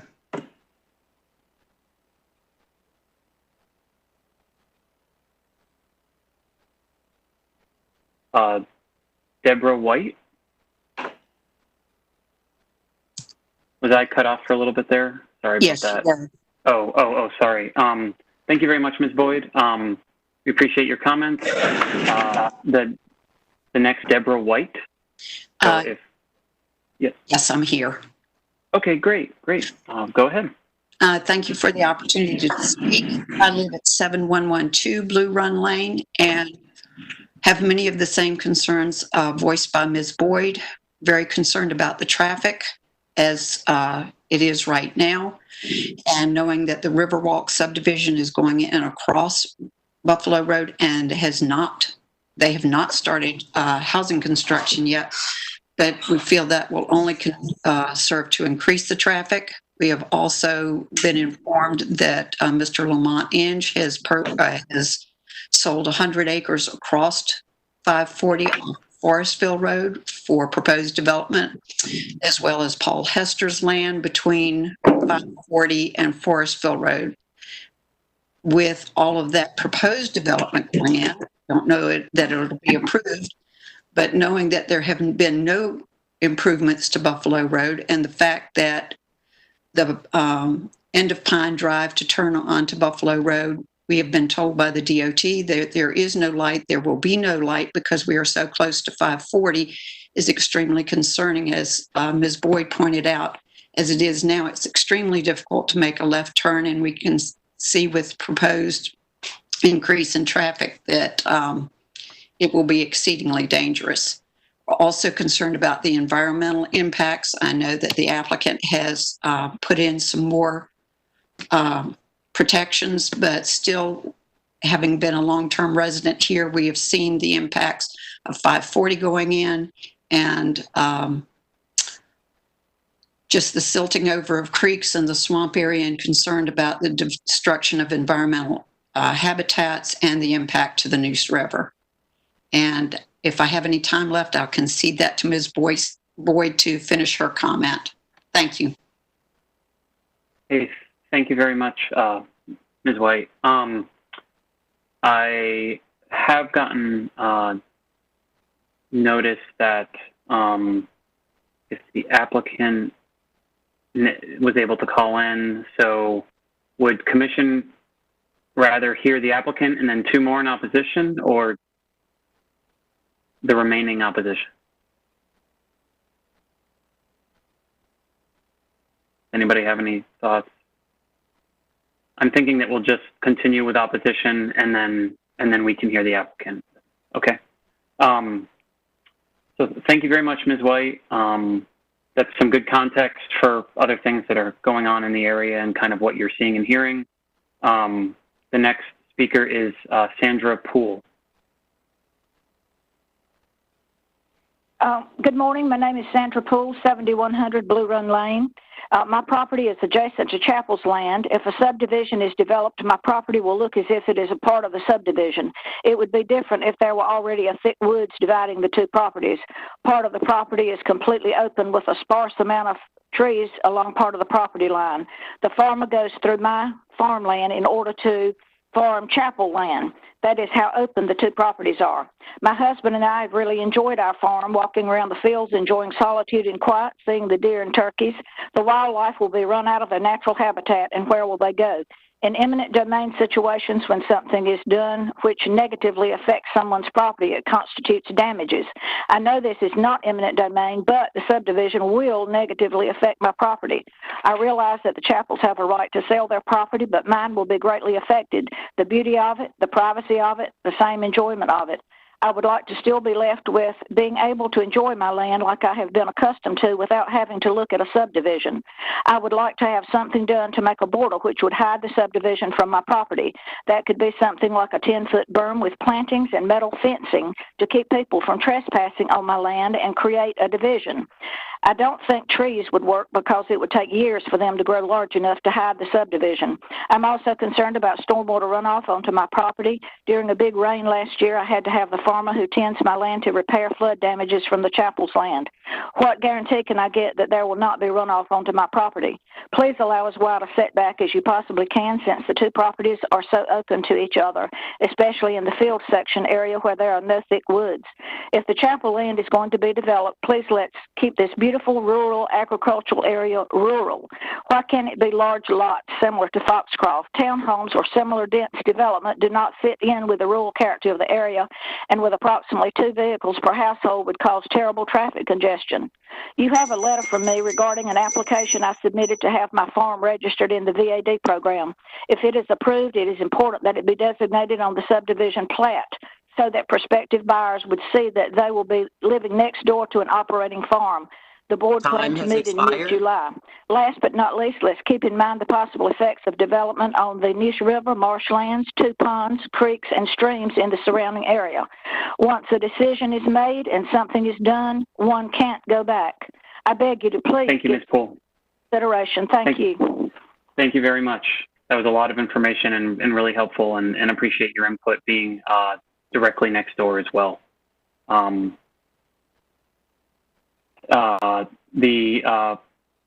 final person who signed up to speak is Phil King. Yes, I'm Phil King, Sandra Poole's husband. My main concern is the safety of my family and my friends leaving Pine Drive, making a left turn. As we've heard, you know, the right turn people have no problem. People coming down Buffalo Road and from either direction turning onto Pine Drive have no problem. It's not only do you get through, the problem is getting through the traffic on the right side, and then the more serious problem is the incoming traffic off of 540.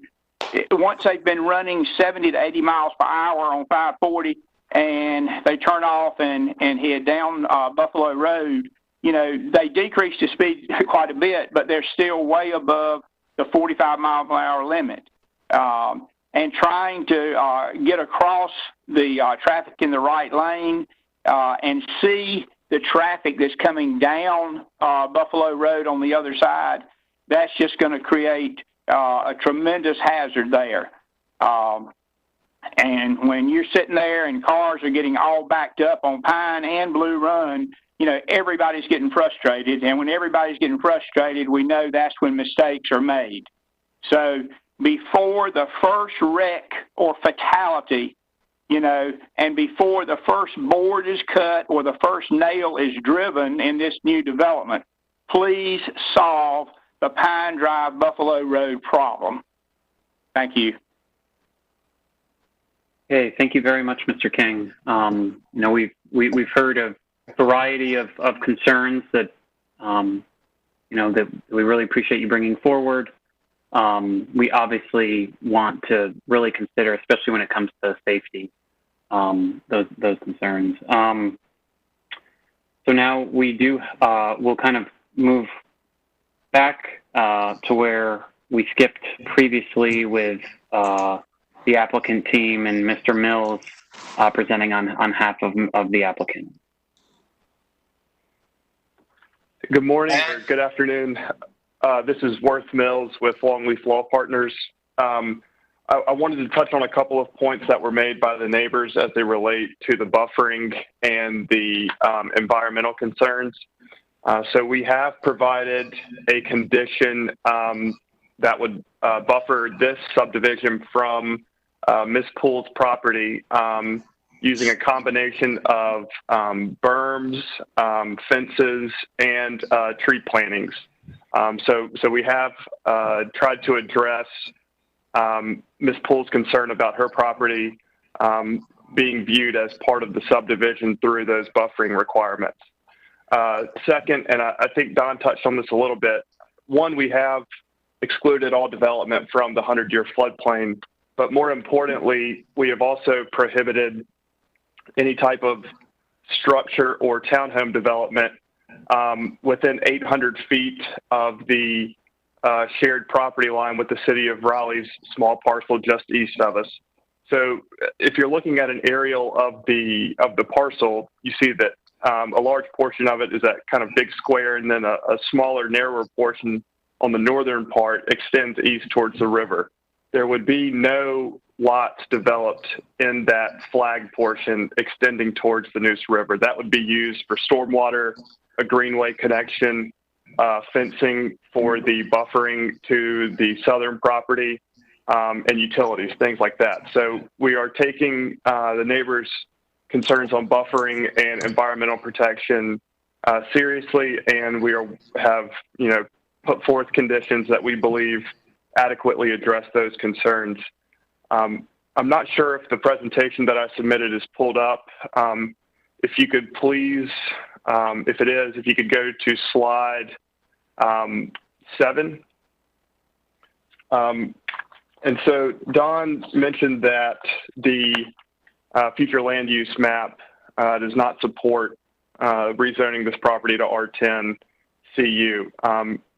Since the time that the future land use map was developed in 2008 and promulgated in 2009, the city's invested in infrastructure that would assume that they would like to see more development in this area. It's within 540. It's near a major interchange. And the slide you're seeing here as it relates to sewer infrastructure, that sewer pipe running on the eastern side of the Neuse River was put in 2009. It's a 36 wide pipe, and that allows us to easily connect to the city's sewer infrastructure and would support the type of development that we are proposing here. Just as it would support it here, it supports it within this group of land between Buffalo Road and west of 540. Next slide, please. Second, this is the City of Raleigh's Greenway map. As you can see, just below our site, the Neuse River Trail crosses the Neuse River and extends to the south. One of the conditions that we have offered is that we would be making a connection from our townhome subdivision to that Greenway Trail, accessing the City of Raleigh's property that is adjacent to us to the west, and then using the existing Greenway access easement that the city has in order to make that connection. That Greenway was constructed in 2013, and in order for the Neuse River Trail to have benefit to people, there need to be people that live around the trail and are able to access it. Next slide, please. This is a map of the Raleigh street plan. As you can see, there is a proposed street that would ultimately connect Buffalo Road to an extended Skycrest Drive. Both of those are designated as Avenue 4 lanes, which are major thoroughfares. Rural densities are not going to support the city's investment in a connector street between those two major roads. To put it bluntly, you're not going to have a neighborhood street if you don't have neighborhoods to build it. Next slide, please. If I could interrupt, just so the public knows, there are no slides being shown. And so, Mr. Mills, no one can see the slides you're referencing. So, and we're about to lose a quorum. And that's important because the next two cases the commission will need to request an extension for those two cases. Otherwise, they will go to city council without a recommendation. So if you could wrap up real quickly, we've got a commissioner who's going to leave in 3 minutes. Sure. So there are 5 nearby townhome developments around our site. So the idea that the development we're proposing is incompatible with surrounding development, we believe is not true. We think that there's plenty of evidence to support that the city wants to see more development here, and townhomes are an appropriate style. We were not required to provide a TIA, but we performed one anyway. On all of the various routes, in none of the scenarios would this development degrade the city service past E.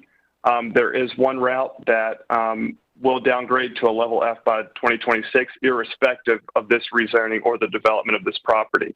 And so we acknowledge that there are traffic concerns along Buffalo Road, but as it relates to this project, we don't believe that this is the cause of the road infrastructure failing. We do have recommendations from that TIA to make improvements to Blue Run Lane into the site drive to, help access our traffic moving from the site onto Blue Run Lane. Lastly, as it relates to our zoning conditions, one of our zoning conditions that relates to stormwater wetlands being provided, we need to revise that. As it turns out, stormwater wet ponds, in this instance, since they are closer to a floodplain, are better methods of treatment for runoff than a stormwater wetland would. So we understand that we are going to have to retool that condition, but we do want to hear from planning commissioners if there's any feedback that we can take with us So if we come back for a meeting in August, that we would be able to address not only the stormwater condition, but also the issues that were presented here today. If there's any questions, I'll be happy to answer them. Thank you. Okay, thank you, Mr. Mills. So I'm trying to fully understand. So this is a bit of a pause from the current case. I'm just trying to understand from a administrative standpoint. I know that Commissioner Fox has to leave. We only have 6 people. When we are in person, if someone leaves, they're still technically at the table unless they excuse themselves. But I'm now being told that in the digital environment, that's not the case. No, actually, that's a city council rule. That's not a specific rule to the planning commission. I know that's happened in the past, but we've been speaking with the city attorney's office about that, and that's not something that we can carry over to the planning commission table. So when Ms. Fox leaves the meeting will end. So we need to take any action necessary before she leaves.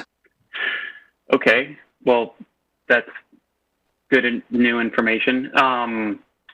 So can I make a quick suggestion? This is David York. If I can make a quick suggestion, if there's any desire to continue this case, because this case does not require wouldn't require a request for additional time, because I think it's later in August that its deadline hits. The other 2 cases do require that the Planning Commission request additional time to consider it. Otherwise, it'll go to City Council. They'll both go to City Council without recommendation. So we could probably make one motion to address all 3 cases and allow Commissioner Fox to get to her next engagement.